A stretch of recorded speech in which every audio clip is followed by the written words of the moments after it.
What up, nerds, and welcome to another tremendous episode of Straight Chilling, the weekly horror movie review show where you chill and we kill, slice, dice, and chop up yet another horror movie or horror TV show. My name's Bob. I'll be your host for the evening. This is episode 391, recorded on Sunday, October 2nd, 2022. Tonight, we're talking about The Simpsons, Treehouse of Horror, episodes 8, 9, and 10. Before we get into it, let me introduce everyone else on the show. First up, calling in from Washington, D.C., we got our boy Randu. What's up, man? Mush him up good! Hey, buddy, how's it going? What the fuck is that bump from? What is happening? I mean, Bob, shame on you. Shame on you. Shame. All right. I'm going to let that fat log sit on the platter for you, my friend, and later you'll kick yourself. Am I supposed to be turned on by the shame and the log, or just one? I mean, that's entirely up to you and your list of kinks, my friend. Shame me more, brother. Next up, calling in from South Korea, we got our boy Soju. What's up, man? Oh, what up, bitch, your boy, Caramel Cod Stains. That is also yum, very yum. sexual, and it's making me hungry, to be honest. Horny and hungry. Whoa, Man, deadly combination. Bob's FetLife account is just full of stuff. That's my natural state of existence, to be honest with you. Last but not least, as is tradition around these here parts, we are welcoming back our good friend Warren. What's up, buddy? Guys, what is going on? Oh my God, you're too kind. I just want to say it is an honor to be back for a third, well, technically like a fourth time, but a third time doing this. I look forward to this every year. Cannot fucking wait. Let's go.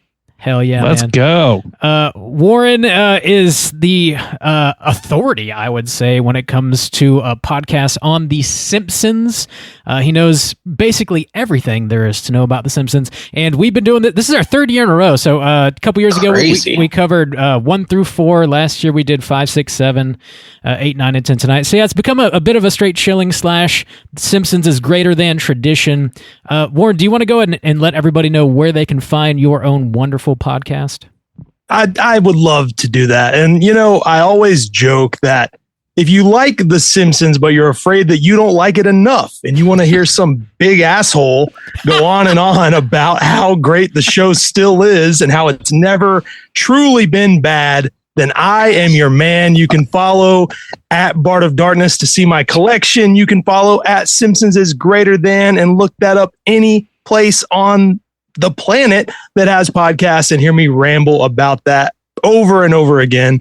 I do episode reviews. I just do interviews with people from the show. I do a little bit of everything and it's a blast. So come hang out with me. I'm not as annoying as you might think from this introduction. And I think you'll have a good time. I'm unbelievably amused. Warren's not annoying at all. Or if he is, it's in the best way possible. I promise you that. I love that. That's like the hottest Simpsons take possible, by the way. So Yeah, it's never really been bad. Mr. Hot Cakes. I like hot cakes. I'll give everyone a little preview. This is what I will say. The Simpsons, while it has its moments that are not great, every season has a good episode or two. You can take that to the bank. And I could make a list that includes every season in some way. So I will maintain that it has never been truly awful. It just has moments that are not great. So there you go. Webster's dictionary defines bad as Not the How dare you? Season 15. Remains to Boo. be All right, seen. Bob, let's keep this train a moving. Yeah. Boo. Yeah, we got a pile of housekeeping to tackle, so let's jump into it. This is the first week of October. October's always crazy for us. We are outdoing ourselves this month for sure. So this week we are dropping something literally every single day, Monday through Friday. So let's kick it off on Monday. First thing, we're dropping a brand new trailer on YouTube for something very special Juice has been working his ass off on. What is it, Juice? Why don't you let the people know? Oh my God. It is the trailer for the first of many, I assume. Probably. Straight Chillin' documentary. We are celebrating 8 years of existence. 400 episodes. Oh man. Holy shit. His 8th birthday party is going to be so lit. And we're spilling it all. We're spilling it, baby. Spill it, girl. Spill it. So check that out just to get a little taste, of what you're going to be getting later on. But we're not spoiling too much yet. Just a little taste. A lot of behind the scenes shit coming very, very soon. We look forward to that. Be prepared to be bedazzled. On Tuesday this week, we are dropping a new episode of Let's Get Physical Media. So this is something Mikey and I have done over the past couple years. We record our own commentaries for movies that we enjoy. And we're dropping one this Tuesday for Terrifier, a brand new commentary. Bob, I just watched that yesterday. Whoa, man. Looking forward to hearing that. Hey ho! Hey ho! It was fun as shit to record, honestly. You can find Let's Get Physical Media anywhere you get your podcasts, and of course our regular shows. Mikey and I just talk about collecting Blu-rays, 4Ks, DVDs. Most of it's coming from boutique labels, and a lot of it is horror related. So you can check that out anywhere you get your podcast. Wednesday this week, of course. Like more shit I gotta do now. So much shit. Wednesday this week is, of course, our normal episode dropping. So you are listening to this episode most likely on Wednesday this week. Thursday, we're dropping a very special interview with your boy and ours, Chris LaMartina, who is the director from probably most well-known from WNUF Halloween Special. Of course, he just had a sequel drop. Oh, God, yes. Come with me. The Out There Halloween Mega Tape. Of course, he's got a handful of other films as well, but he was kind enough to take some of his own time out of his day and talk to us about how dope of a filmmaker he really is. That's our spin on it. That's his words. He was not I'm that a really self-aggrandizing dope filmmaker. I kick ass. Guys, I don't mean to toot my own horn, but here I go. And it's just 15 minutes of that. Yep. I don't even ask any questions. Last but not least, we incapably ask questions, and Chris graciously answers them. On Friday, actually every Friday of the month of October, we are dropping a mini cast. This is for our Patreon subscribers. We are dropping a new mini cast this Friday on Rob Zombie's The Munsters, which that was you talking about that one, you brave soul. That's me talking about that new Rob Zombie hotness. I'm not going to spill the beans. You'll just have to tune in and find out what your boy thinks about The Munsters. Let's take a wild stab. Right. And say you loved it. It's so good. Number one movie of the year. It's topping my top 10 list. Promise you that. So also, holy shnikes, in other news, brand new months. That means we got a brand new poll. Our October poll pick closed. They Dwell Within was the theme that won. So, Juice, that was actually your theme. Whoa, yes, there was a little poll going at the beginning of the month about what who picked what, since we kept it a mystery. Yeah. Oh my God. They Dwell Within was Justin's theme for our Halloween extravaganza episode. Randy's was Psycho Killer Keskase, and mine was Eat the Rich. They Dwell Within is going to be the triple feature we cover for our Halloween extravaganza episode. Juice, do you want to tell the fine folks at home what 3 movies we're going to be talking about? What are they taking home? Thanks for putting me on blast, Bob. I don't have that note pulled up. It's going to be... This is exactly what happened to me in that interview, and I thought all kinds of shit. So it is going to be The Exorcist, The Last Exorcism, and The Exorcism of Emily Rose. That is going to be our triple feature. It is the only poll pick I have won this year. Well, it's a big one, man. Oh, is it really? At least it's a triple. This has not been the year for Soju, but at least it's a triple feat. Well, you know what else? Satan must be stopped at every opportunity. You're definitely winning the next one, because the November poll pick, which is currently posted on Patreon, is your takeover month. What are you doing for the month of November, Juice? What are people voting on? We're actually doing a director highlight on this time, which I don't know. Maybe we did a Tim Burton, but this is a. Randy, okay?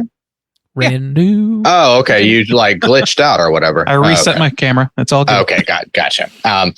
So this is a Henry Selick highlight. He had 3 animated films, which I feel are kind of classics and in a way kind of introducing a lot of like young people to horror, me especially, which is why I highlighted this. So the 3 films that I chose were A Nightmare Before Christmas, James and the Giant Peach, and Coraline. This is like, I remember getting on the plane to Korea earlier this year and I sent this out. This has just been waiting. Like, I was just like, I know what I want next. Which is lucky enough because it's been a bit of a rough year with our basket cases, our Godzillas, our like Placids.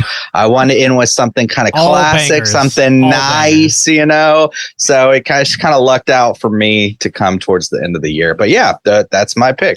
This month. Get the juice now. Nice. Get the juice now. Get your votes in before the end of October, and we'll see what we're talking about this November. Bob, how those numbers looking so far? Currently, Coraline is on top. Nightmare Before Christmas is a close second. And last I looked, nobody has voted for James and the Giant Peach. Oh, James. Peach is oft overlooked. Yeah, it is. But it's still good. It's still so good. It is still So plump, so right. and juicy. Speaking of Patreon, we got not one but 2 brand new Patreon supporters. We got Oh, my Lord. Shit. got to give mad shouts out. This is still housekeeping. I know, we have so much housekeeping. This house is filthy. We will Big- actually get to a review soon. Big thanks to the librarian and also your boy Zach for signing up on Patreon and showing us all the love. Every dollar you guys contribute goes right back into the show. We really fucking appreciate it. It helps us keep the show going for real, as is tradition around these parts. We owe you both the straight chilling salute. These go out to the librarian and your boy Zach.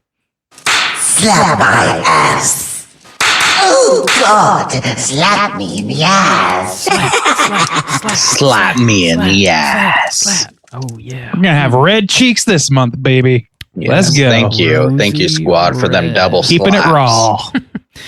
Also, I want to say thanks for everybody for joining our watch party last night. Shudder did a surprise screening of that new hotness from your boy Dario Argento called Dark Glasses.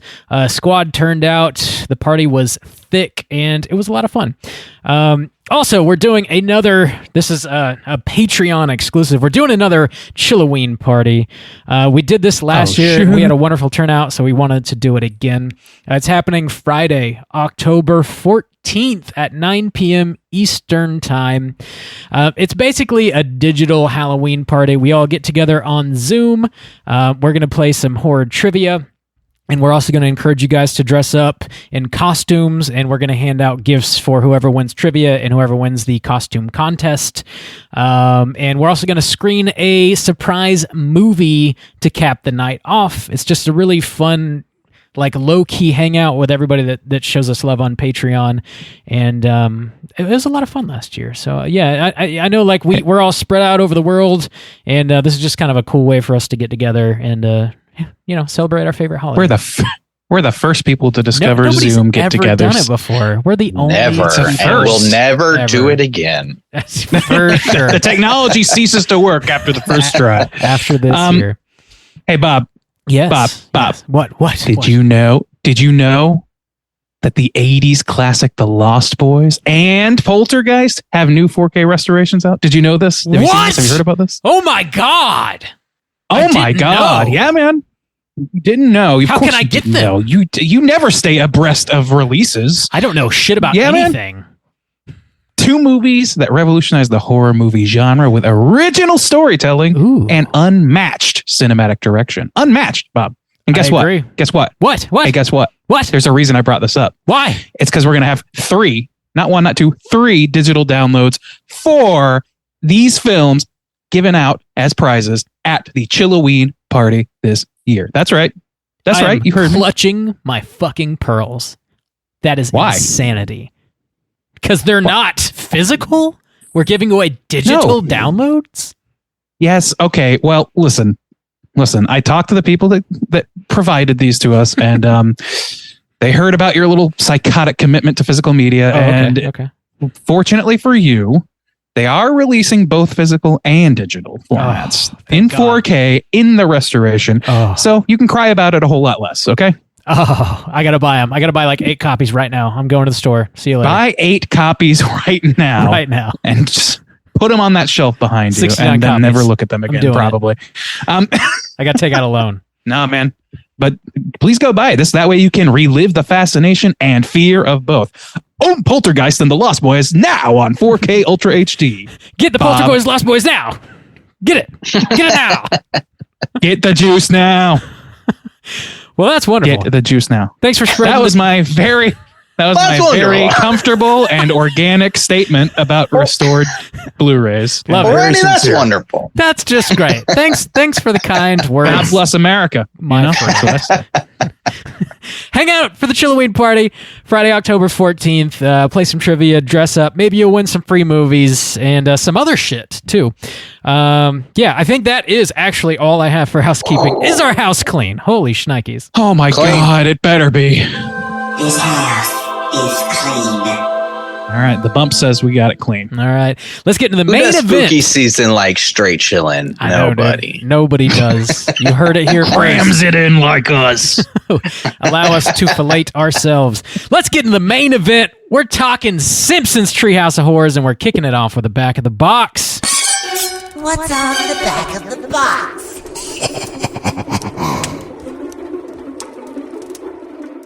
All right, boys. We all know the Simpsons. We're familiar. They've been around for as long as we've been around. Everybody's favorite dysfunctional motherfucking family. So we're talking episodes 8, 9, and 10. These aired 1997, October 97, 98, and 99. So I'll run down just a very brief synopsis. One of those was the year I was born. Wow. That's not even a lie at all. God, you're young. Jeez. I am quite young. 8 years old. I'm going to run down a very brief synopsis for all 3 of these, and then we're going to drop just a blanket spoiler warning. So episode 8, we got Homer battling mutants after Springfield is annihilated by a neutron bomb. Also, Bart ends up having his DNA mixed with a fly. And finally, Marge is revealed to be a witch in colonial Springfield. Episode 9, we got Homer receiving an evil hair transplant. Bart and Lisa get trapped in an itchy and scratchy cartoon. And finally, Maggie is revealed to be an alien. Number 10, The Simpsons attempt to cover up their accidental murder of Ned Flanders. Bart and Lisa acquire superpowers. And finally, an electronic apocalypse threatens Springfield. There's not much to spoil in these. They're super, super short, but just in case you haven't seen them before, we're going to go ahead and drop that spoiler warning for you right now. Here we go.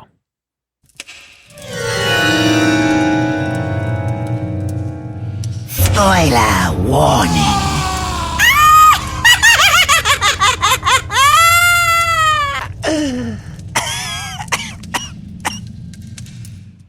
Oh, boys. You still with us, Warren? You hanging out? Oh, I'm here, guys. I'm sipping on my spiced apple Waterloo. I'm feeling great. I'm going to be burping throughout the whole episode. So that's also a really good decision for something. Please brag more. Is that a seltzer? My man. It is a seltzer, baby. It's delicious. Killing it. My mang. So, yeah. Seltzer revolution is here. Yeah. I actually do like seltzer water, even though Randy hates on it. Come on, Randy. I hate it. Episode number 8, Treehouse of Horrors. Warren, off top of your dome, do you know how many total we're at now? It's in the 30s, right? We are at 33. If you count the other Halloween episode, Halloween of Horror and Thanksgiving of Horror, we are at 35, baby. Whoa. 35. That is God damn. insane. Warren, I watched them all this year. Did you? First time ever. Okay, tell me this before we dig in. Would you say you liked more of them than you expected?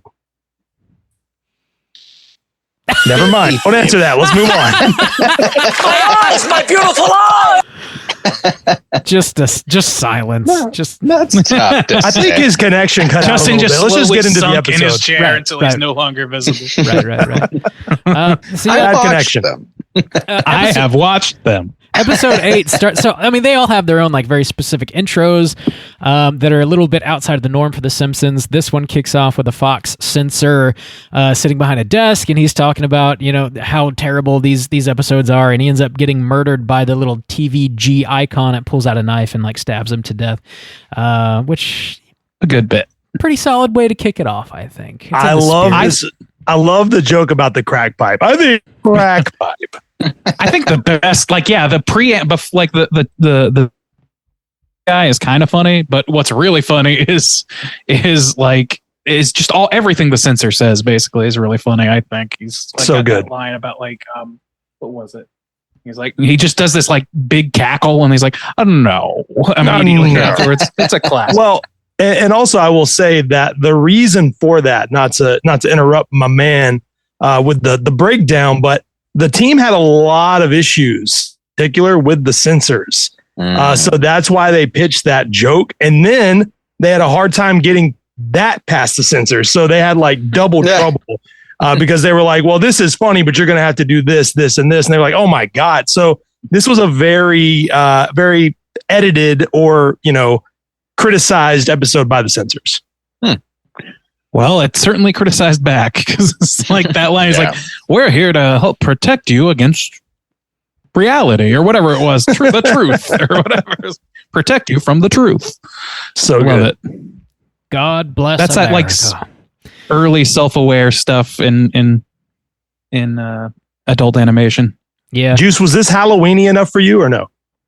The whole episode for sure. Yeah, I was digging on this. I'll say it in my final review. But yeah, the opening, I was like rolling my eyes a little bit. The jokes were funny. I thought you had mentioned last year where somebody came in and was like specifically trying to add more gore. They were like, I want to add more gore. And I thought this was one of those moments, like the jokes were funny but then when it started stabbing him and then it went from G to PG to up and up or whatever, it was like, okay, like hammer it home a little bit too much. It's not spooky, but it was okay. The first segment kind of kicks off. It's called the Omega Man, which is a play off the Omega Man, which I believe it's a Twilight Zone episode, right? Twilight. Just Twilight the movie franchise. Oh yeah. Yeah, the Omega episode. Homer sort of accidentally becomes the last man on Earth, and it gets like overrun by these zombie type creatures. Nice. It's a lot of fun. I don't know. Are you guys familiar with the source material on this one? I know we always like try to tab off the source material a little bit. So have you guys seen that episode of Twilight Zone? I have, but it's been a very long time. I actually forgot that that's what it was. It's also a film called The Omega Man, 71 film. Which I have not seen that. I have seen. This is the one with the glasses, right? Okay, I've seen the movie. It is a Twilight Zone or not a Twilight Zone? I think there is a Twilight Zone episode by that name. Yes. Okay. I believe I've only seen the movie. Been many years. Okay. See, I have not seen the movie, but I think, Bob, the episode you're talking about, is that the one with the glasses? That's like the first episode. That's the one I'm thinking about. I've never seen the movie though, to be fair. Yeah, I don't know. I've heard the movie's fantastic. I think they do a decent job, like riffing on the source material here. As the nukes are like flying into Springfield from the French. It like zooms in on the comic book guy, and like as the missile's flying towards his face, he's like, "Oh, I've wasted my life." Like that's a classic line. I honestly, that line is embedded in my fucking memory forever. Me too. It's just a perfect line for that character. And you also get King and Kodos really early, which I know my man Bob was loving. I love King and that Kodos. That scene was almost cut. And the producers, I mean, they really were like, no, we got to have King and Kodos. We need King and Kodos, at least for this scene, so they convinced them to keep it in. But I love the joke. I love the little weird aliens that are like, oh yeah, King, I'm writing it down. I think that's all great. I'm glad they didn't cut it. I love that Homer dancing naked in a church because he can do whatever he wants, being the only human. That's what he chooses to do. I get it. That's the one. Yeah. So then he meets the mutants, which are just just the citizens of Springfield with weird scars on their faces and red rings around their eyes, pretty much. Supposedly undead, and they begin to give chase in a doom buggy of some variety that made me laugh greatly. That's not something that I like specifically remembered from this episode, and I laughed pretty good when I saw them get into like basically a wacky racers machine, like not even dude, wacky got like the skull. It looks like fucking Mad Max or some shit. It's great. Yeah. And this one happens really, really quick too. I feel like it moves like super, super fast. All the stuff with Homer in the church is super funny. You know, it's like the sign says today's sermon, Homer rocks. And then you just get dancing naked. I mean, I feel like this one goes by really quick, but I do got to say, I love this one, and I think it might be my favorite segment that we're talking about today. It's one of my favorite Treehouse segments, period.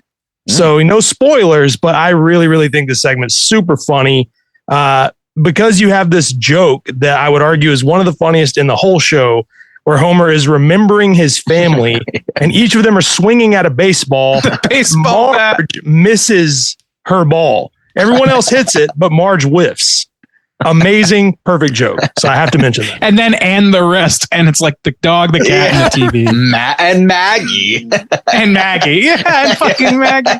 The TV.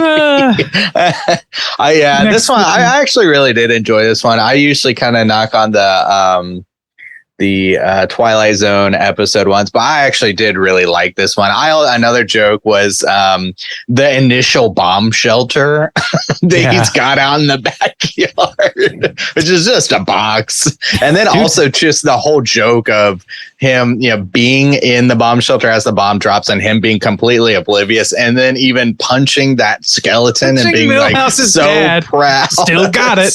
That's great. That's great.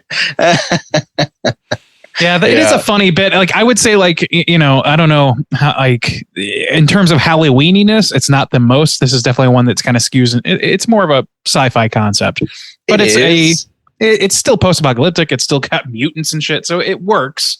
It is. I think it's darker than some of the normal sci-fi stuff that we see from the Twilight Zone episodes, because I don't know, something about the mutants, and it feels like it's just got this, like, the skeletons, the charred skeletons out in the streets and stuff like that. It feels darker. It does feel darker. Yeah, it does. Darker than you would expect from the time, I think. So, I dug on this vibe.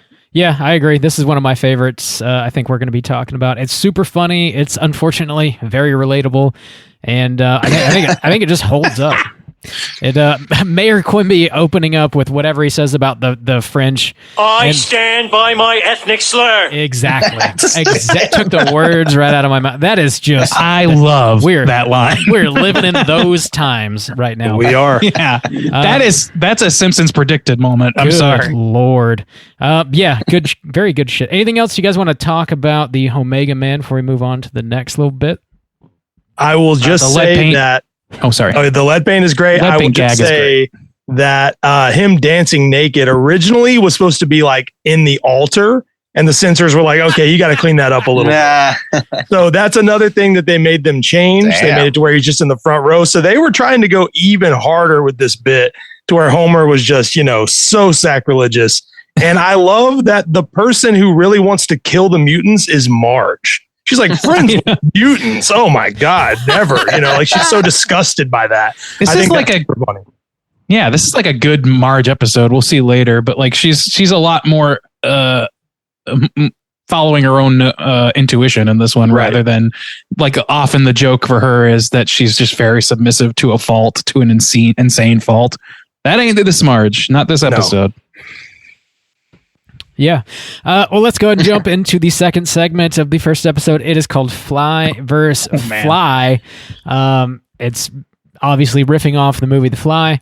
It's there's a scientist with a yard sale, and Homer buys this teleportation device, and Bart jumps into it and gets all fucked up. We've all seen The Fly, right? Or at least one version, the 50s or the 80s version. One or the other. Yeah. Maybe both. Was it this year that we just covered it? Yeah, or we've covered both on the show. Yeah, the 50s version. The 50s. Yeah, it was either. I think we covered it this year. It might have been last year. It might have been last, but it was one over the other. Early this year. Early in spring. Yeah, Miles. Pick, yeah. Shows it.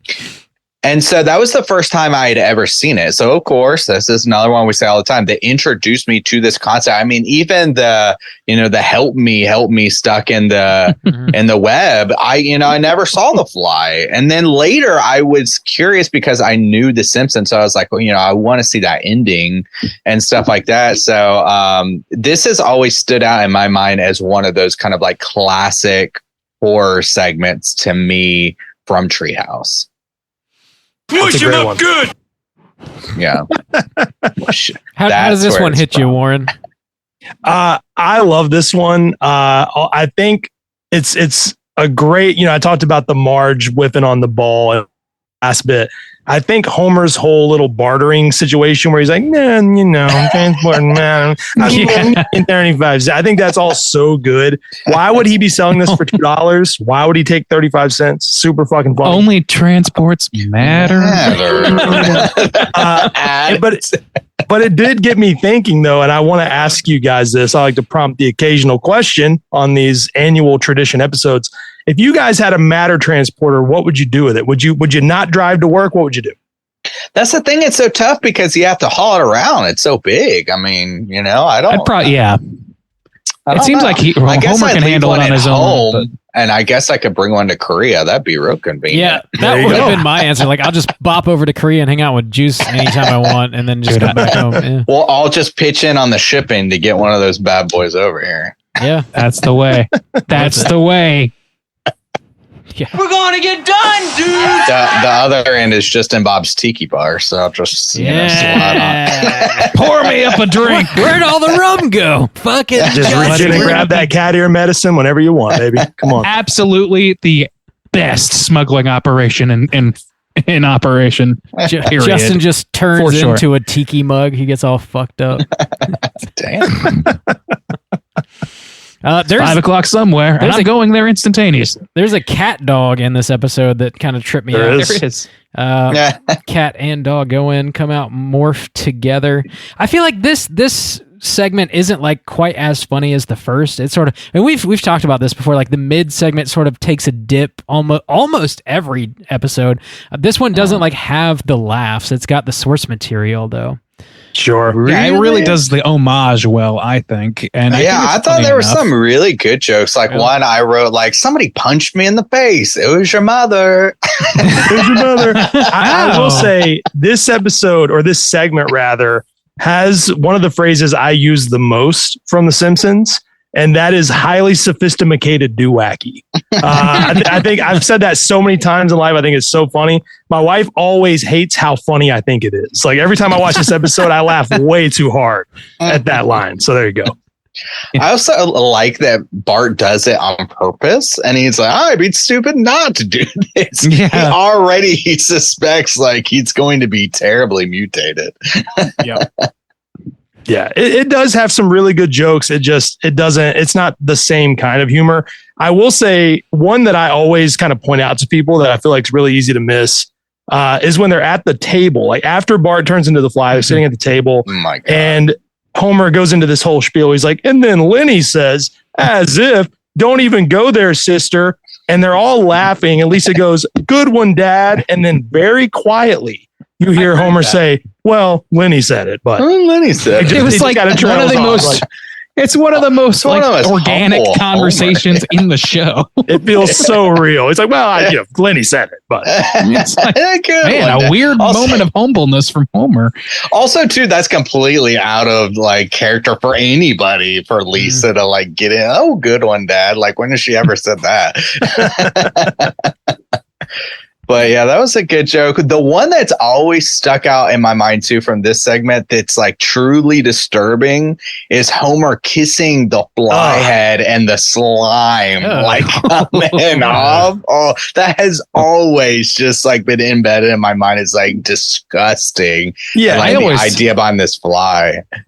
they're a little too accepting of him also. Like they're like, oh, I think that's Bart. Well, the pants are a dead giveaway. Like they're just instantly like, well, I guess that's in time we'll adjust to it. And it's like that afternoon and they're just sitting there having dinner. It's pretty fucking great. I also love the cat ear medicine that's in, for some reason, a beer can. And then Homer going, God, that's good. That's classic. See, I actually put the note of like, this is one of the best middle segments ever. I wrote that. All right. So like, I really I will was high agree on with that you. one, All yeah. right. I think it's got the humor, but I don't think as many of the jokes are as like bust a gut funny. They're all very chuckle worthy though. Yes. I think my favorite joke of it was when they're referencing the original Fly, where Bart's laying on the spider web saying "Help me, help me," and the spider crawls up and he just like slaps the spider in the face, and he's just like pretending to be stuck. I got a kick out of that. The spider's so pissed. Yeah, shaking his fist in the air. Good shit. Anything else? Fly versus Fly. I will say. Large portion. So I read this online. This is something I always forget about this one, but large portions of this one were cut. I don't think for censorship reasons, but for time. So originally in the end, the Fly was also supposed to emerge from the teleporter, but is considerably larger, and the Simpsons were supposed to ride it to the mall. So that's real, but that changed and it never happened. So there you go. I think that's a fair concession. Yes. Yeah. All right. The last segment of episode 8 is called Easy Bake Coven. Colonial Springfield. Everybody is accusing Marge of being a witch. Is she or is she not? I don't know. This might be actually, like, having seen this time around anyway, it occurs to me that like, this might be like maybe my favorite segment of Treehouse of Horror. It's so good. It's a good one. Really? Well, It's like, yeah. I mean, on top of it being like just as well, here's the reason. The reason is like this is as funny as to me as the shinning is. It's as funny as the funniest to me. It plays on cultural things. It has that aren't like modern, not modern pop culture stuff, which tends to be the biggest like diminishing returns. From what I've seen from this. But on top of all that, this actually gives a pretty fucking badass origin story for Halloween, like that I genuinely like, and it's like so the most Halloweeny in that sense. So I like it for that reason. Yeah, and I don't think it's based on anything. From what I could find, it's not based on anything.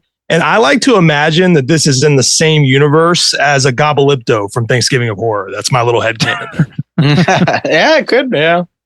I mean, it's genuinely based on the just Salem a cool witch idea. trials, but not like a specific movie. Yeah, but the idea of the property. beginning of Halloween. Yeah, sure. The idea of them getting, here's gingerbread kids instead of children. Yeah. So you send the ghosts or the spooks or whatever away. It's a great idea. I like it. A lot, yeah. It is a fucking awesome, like you can make a pretty compelling kids Halloween special around that idea, I think. Like top to bottom. Like, and they just used it in this fucking short for Treehouse of Horror. It's man. Yeah. And this is the only Treehouse that Mark Kirkland directed. Like he did a ton of episodes of the show, but this is the only Treehouse he did. And I got to say, this thing looks fucking great. Like there's so many shots across all 3 segments that I'm just like, that looks awesome. That looks great. That's a great decision. I love Marge's hair exploding into bats. Yeah. I mean, them looking in the cauldron, all of that's great. And I think there's very funny jokes in this too. I like Marge and Patty and Selma getting some jokes in. You know, if it were up to you, the whole brew would be made of nude eyes. I know. You know? It's like, that's great. I was going to say that same line. I really laughed at that pretty good. And, you know, like they're so unabashedly like ready to just eat kids. Like, well, it's, we were just going to steal their shoes or something. That shit's great. Like, it's just like little things like that. Some of them are more chuckle worthy. Some of them are like just outright funny. I love I do have like, I don't know, like that's, I don't know, like Marge's big reveal, the entirety of it is great. It's just great. It's really a lot of my note, like that ought to show God whose side we're on. yeah. That's 3 casualties this week or whatever he says. Like, we killed 3 accused witches this week. And then also when Lisa's like, doesn't the Bible say? And then he's like, the Bible says a lot of things. Yeah. How true. I was going to say that same thing. It's like the Bible says a lot of things. Shove her. Like, come on, Yeah. It's good shit, man. How the Bible says a lot of things. I think like honestly, it embodies pretty much every major thing that I want out of a Treehouse for Horror segment personally. Mm-hmm. Yeah, so. It's got the spooky vibes that I love. I love that it's like based around the Halloween. It's got good jokes. Yeah, this was Kerbopple's got a scarlet letter. Yeah, this was a whole like even like Bart teasing Lisa like she's a witch, she's bewitched, man. Whatever, just like being a little like dick about it. Must drop pantaloons. Pantaloons. Love it, man. It's perfect. Homer egging his house at the very end because nobody will open the door and give him candy. And then just out of spite, dimes on Lisa for calling him out. Love it. Yeah. I love Homer's outfit too. He's got the little gypsy outfit on. It's great. Yeah. Or genie, I guess. That makes more sense. Yeah. This one is original and hilarious. And yeah, it's solid, man. It's definitely... I don't know. One of my favorite of all 10 episodes, I would say. Anything else we want to touch on here before we rate the whole episode? I don't think Not me. All right. Let's do it. Warren, why don't you kick us off out of 5? How are you going to rate episode 8? Not to give away anything on my list. I love this one. I don't think it's like the best one of all time, but I gave it a solid a 4.5. I think it's just below perfect. I mean, it's really, really good. Ranks very highly for me overall. Love it. All right, Juice, what about you?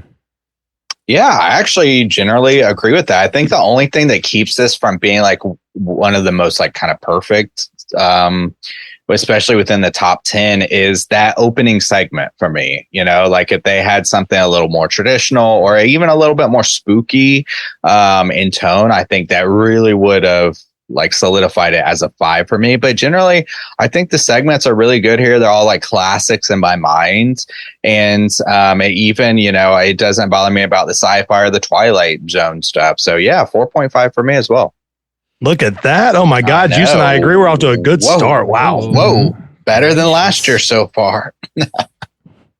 Ray and Do, how do you do? Well, I'd love to keep the streak alive. I was going to give it a 4.5 as well. And pretty much for all the reasons Juice said, like I agree. Like it's kind of the only thing that pushes me away from giving it a perfect score is that 2 of the 3 segments are more leaning into sci-fi than straight horror, which gives a couple of the other episodes an edge over it. So I just can't give it that top spot based on that. But I do think that maybe Easy Bake Coven it's certainly in my top 3 segments that we've watched for this, or the 10 episodes, first 10 episodes. So yeah, 4.5 for me too. Right on. I'm going to break stride here and come in just a little bit lower with a 4. That fly. Way to go, Bob. I know. Shit on me. That Fly vs. Fly just kind of takes it down a notch for me. But the first and third segment, I really do dig. I think they're super smart and really funny. And the intro, I guess, is maybe a little bit lackluster, but it doesn't bother me a whole hell of a lot. But I dig it pretty good. So yeah. Solid first episode. Let's get into number 9. Let's kick it off. We got another fresh intro here for episode number 9. We got Freddy and Jason just chilling on the couch, which is tough to beat, I would think, especially for horror lovers. Well, you're gonna love this too, Bob. And I don't know if you found this little factoid, but that is actually Robert Englund voicing Freddy on the couch. I thought it might be actually. Shit. That's badass. But who is doing Jason? Because I mean, right? Probably like an actor or someone. But they went to the trouble of redoing the intro, making everyone die but Marge and Maggie, and I'm sure it's because of Maggie. I'm sure the censors would never let that happen. They probably tried to do it and they wouldn't let them do it. I would imagine. But you get this cool little intro. Bart, Homer, and Lisa all die, and then you get Robert Englund actually voicing Freddy Krueger. I think that's cool. Wow, I didn't know. It's good shit, man. That's badass. Well, I gotta bump my score up a half point there just for Robert Englund alone. There you go. Juice, did this top the last intro for you? Yeah, it did. If this were the intro for the last one, it would have been a 5. Damn. All right. Yeah. First segment's called Hell to Pay. Big fan of that. Clever. I do love that. I'm unbelievably amused. Randy's killing the bumps tonight. Great bumps. Homer gets a hair transplant, or really just like a whole scalp transplant from that. Forgive me, Warren. The guy that's the permanent criminal on The Simpsons. Snake. Thank you. Juice. And Marge, they found a donor. Once that happens, he starts acting like Snake and doing all kinds of crazy shit, trying to murder people, breaking the law. Yeah. What's up? Like, probably the funniest thing that I'd never noticed before is just that they don't tell you what the transplant is right away, and they just let you wonder what the fuck is he getting transplanted. As they're watching the news about him dying on the TV, that's pretty good. And Dr. Nix brings out the scalp, and it is smoking. Yeah, and he does it with a pizza cutter, which I also love. And he punches Homer in the head to knock him out instead of using the it's so good. Fucking Dr. Nick. Oh my God. If you want me to bum you out real quick, I'll just bum every listener out right now. Great. Okay. In the original version of this segment, Troy McClure was supposed to moderate the execution of Snake, and he was murdered before he could record the lines. So they had to reanimate it, and they got Ed McMahon to do it instead. It's still very funny. But if you just want another reason to be sad, there you all go. Happy Halloween, fuckers. Damn. You're welcome. And it's very sad, man. That's what a terrible thing. I don't know why I'm laughing. Phil Hartman's one of my favorite comedians of all time. It's fucking tragic and very sad. And this episode would only be better if he were in it. So yeah. Pouring out for your boy. I think this is like very loosely based on probably several horror properties. The one that springs to mind first and foremost is a movie called Body Parts. This guy gets like an arms transplant done, and it's from a serial killer, and he starts acting like the serial killer. I don't think it's like specifically riffing on that movie, but just that sort of trope, I guess. I think that's just kind of been around for as long as horror has been. I think they do a decent job with that. I think there's some solid jokes here. Specifically when he starts like going through and killing all the people that like basically ratted Snake out. He kills a poo and throws him in the squishy machine, and then like what's Wiggum, thank you, is just like drinking the squishy like with the corpse juice in it, realizes the corpse is in it and keeps drinking it anyways. Like, how long you let me keep drinking this? It's like, looks like he suffered a lot, Chief. Yeah, I love that. Looks like he suffered a lot. It's just the ankles sticking out of the damn thing. I mean, even the Moe death is so funny. Like, wow, somebody's a grumpy Gus, like sitting in his fucking underwear eating penicillos. Like, dude, that's cereal. I never put together that and his comment earlier about a cereal syphilis. People with syphilis. Beautiful. That's just a pin that they knocked down perfectly, and I just that's so good. God. Yeah, I love when he's punching the hair, and it's just attached to Bart's face. Yeah, it's like, face, you idiot. Yeah. And then he starts choking him. I love Homer that the hair style. is like animate. It's its own character, and like towards the end when it's free, like trying to escape, the cops are just like shooting it over and over again as it's trying to crawl out the window. It's like impervious to pain. It's amazing. This is another like great way to kick off, I think, an episode of Treehouse of Horror. I don't know. Specifically with like Freddie and Jason, and then rolling right into this segment, I don't really have a whole lot of complaints about this. Did this not hit for any of us, or is this a pretty successful? Yeah, I think it hit pretty well. Yeah, it hit pretty solid. Yeah. It's like, it's not my favorite in general, but like I think that I don't think it has like the same level of guffaw to me. Yeah. Like it lacks in that department. It's weird seeing Snake's voice come out of Homer. That's like, that's strange, but there's like really good jokes. I mean, like I said, the Moe joke is incredible. Marge saying if your fly weren't open, you'd look just like Roger Moore. That's a great joke. I just think this one shows a lot of self-awareness. And for that, I love it. Yeah. Solid shit. I enjoy it. Solid shit. It's on the lower end of what I like in terms of all the segments we've seen from 1 to 10, though. It's just got a lot of competition, honestly. That's the thing with this whole thing, like I felt I was trying to pick like my favorite segments for each one. And I got to this number 9 and I was like, they're all pretty medium. Like they're good. I'm like, I like them all. Upper medium, but medium. Yeah. They're not like, oh yeah, that's the one. They're not iconic to me, like the Dracula bit or the Shinner or any of these like big boys. The Devil and Homer. This segment is the one that stood out to me from this episode. The other two took a dip in my opinion. Anyway. Really? Yeah.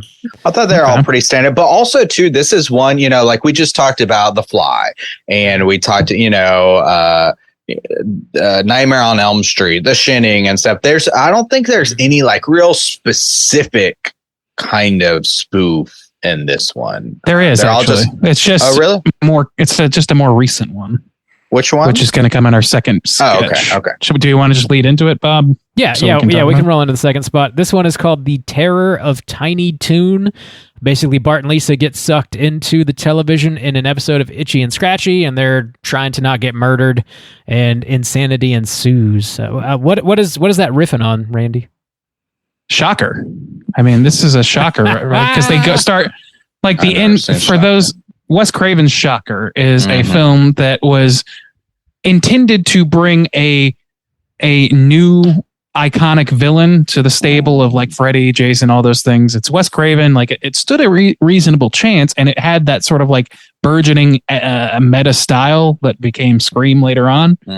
So like it's got that going for it, and it's about this guy who's electrocuted in the electric chair, and then I forget the exact specifics of it, but somehow through some mechanics, he's able to live as like an electrical ghost who goes in and out of television sets and just appears on TV where he's not supposed to be.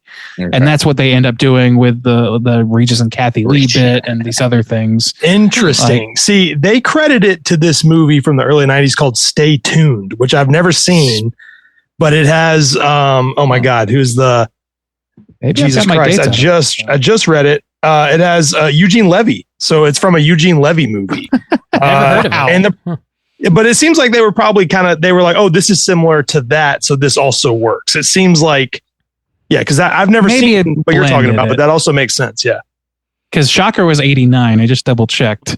And I don't particularly love that movie, but I do like that scene of it where he's like jumping in and out of like, there's a lot of, and that's how this movie ends. So I got to think that there was at least some thinking towards that. I'm sure they tend to sort of pull some ideas together. Yeah, that makes sense. Right. So it's probably like people getting, Stay tuned. It looks like the whole like poster is people getting sucked into a television. Oh, well, interesting.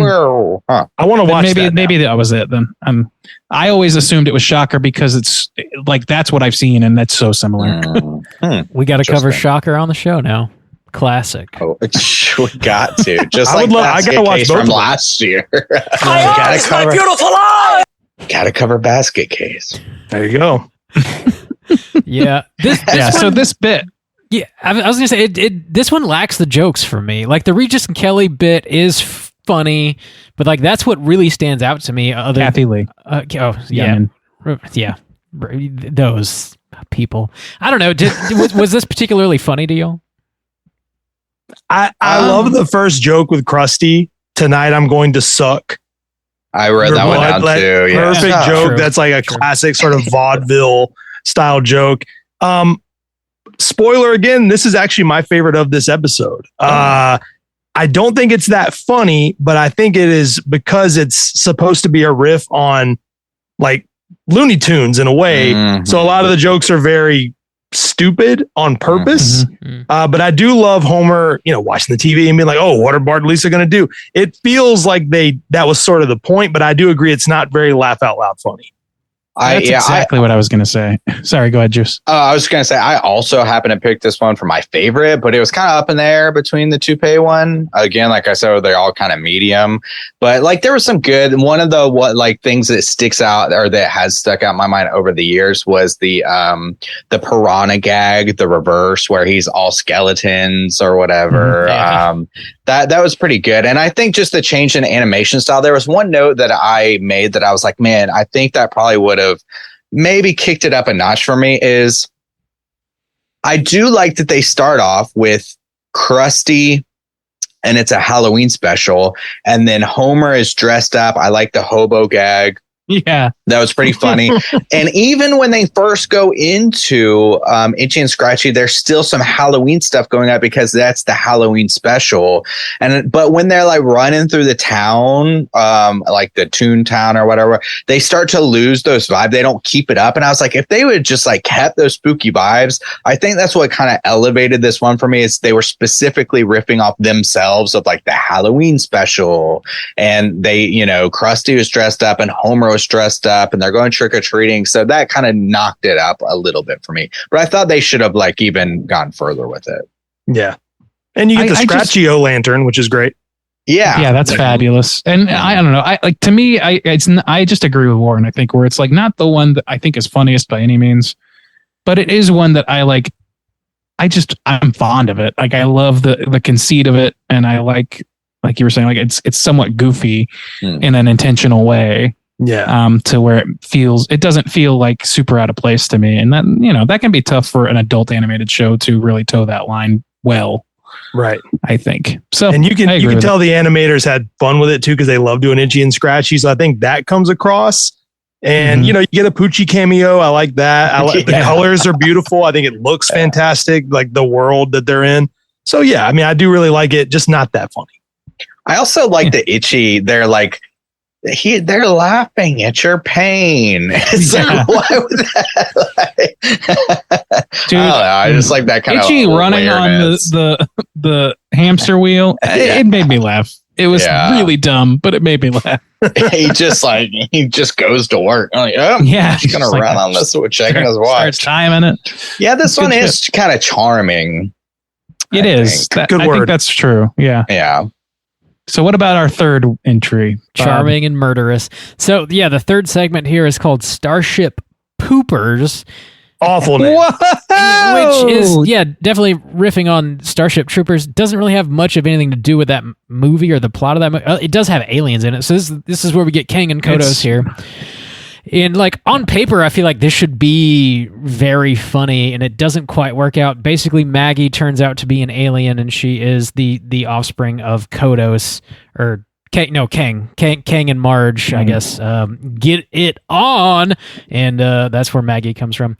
This does have a couple solid gags, but overall, for some reason, I feel like it didn't totally like engage me. I think they do this thing where they've got like Regis and Kathy Lee in the second bit, and then here they go on to Jerry Springer. Yeah, they're doing this like weird, I guess, like Fox crossover thing in this episode that like kind of hits. Regis wasn't Fox, was it? I don't think so, but it is more like modern pop culture stuff. And I was going to say that same thing. And this is kind of where that, to my mind, starts kicking off in a bad direction. Like these aren't bad. This one isn't bad by any means. I like it, but it starts pulling in more modern references, and then eventually what sort of like diminishes the returns entirely for the stuff is when it starts to just basically be that. What's a reference we can make this year? Oh, Twilight's out. Let's do a Twilight. I definitely agree. And that might surprise you, but I do agree. Yeah, it just really doesn't like it. It just feels a little forced in a way that referencing The Fly doesn't. Like, you don't reference like some of these things that they've already done parodies of without having a love for the material. And now it's starting to feel like, well, the whole world's laughing about how Jerry Springer is ridiculous. Now let's bring on the most ridiculous thing ever. Who's the Father episode with an alien. Well, there you go. That's the joke. And it just feels a little rote by comparison. Mm-hmm. Well, and also I was just looking, Starship Troopers had just come out in 1997, and even just like referencing it but not actually including anything kind of feels like, I think they only included it because Starship and then Pooper. Like it's literally just alien because baby. it's a baby. Yeah, right. Yeah. Like, and that's fine. Like I don't really have an issue with that. Like the titles are low stakes, and as far as I'm concerned, sure. And they've been hit or miss even with the good episodes, but it just like, and this is like this segment is not bad. I like some of the political stuff in it, but it really feels like a pale comparison to Citizen Kang a few seasons back. Oh yeah, which is just right, also one of the all-time segments of Treehouse for my money. So like I don't know, it doesn't hit that hard enough. It just makes like an offhanded reference to Ken Starr and shit at the end, and it references pop culture. I don't know. It's funny enough, and I have nostalgic feelings towards it also, which helps, but it's not hitting the same level of it doesn't feel like the love of the source material is quite as strong here. The love of Jerry Springer is not there. Yeah, I don't think. I think it was the love of Jerry Springer cameo so that our ratings don't dip. Yeah. I mean, I think there's really funny. I mean, look, Maggie lost her baby legs. That's a funny joke. It's a really strange premise. Clearly not really directly based on anything other than the name, like you said. It just kind of rests on like, oh, people love the aliens. Here's another very alien centric episode. Marge is a little out of character, which is funny, but also strange.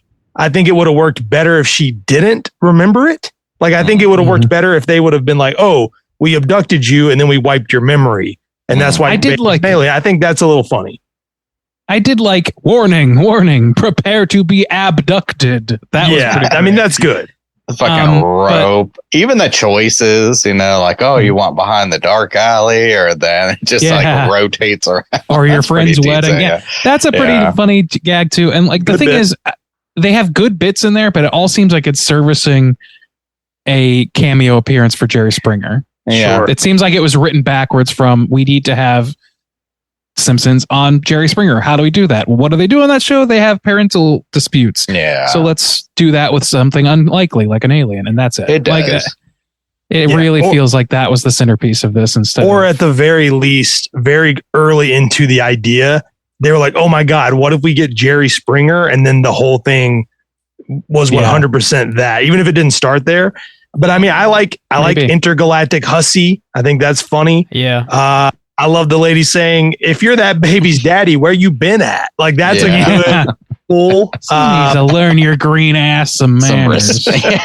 Or some respect or whatever. Yeah. Like, what was it she says? Like, I want to talk about responsibility right there. Responsibility. No, the green one. That disgusting thing. She's got her poodle shirt on. They do some good bits, some good one-liners. It's just in service to something that's not particularly Halloweeny or horror centric. It's in service to something that is just pop culture centric, and that's kind of the problem that eventually takes over the is Jerry Springer still going? Is that still a thing? I think so. I don't know, man. I don't think so. I don't know. Syndication probably. It feels out of place, and it's definitely not timeless. So it's sort of like a double negative here. It just feels kind of awkward, even if it does have a few decent jokes in it. It's just sort of like an underwhelming way to end this episode, I think. Not the worst though. Not the best either. No. Anything else we want to touch on before we rate episode 9?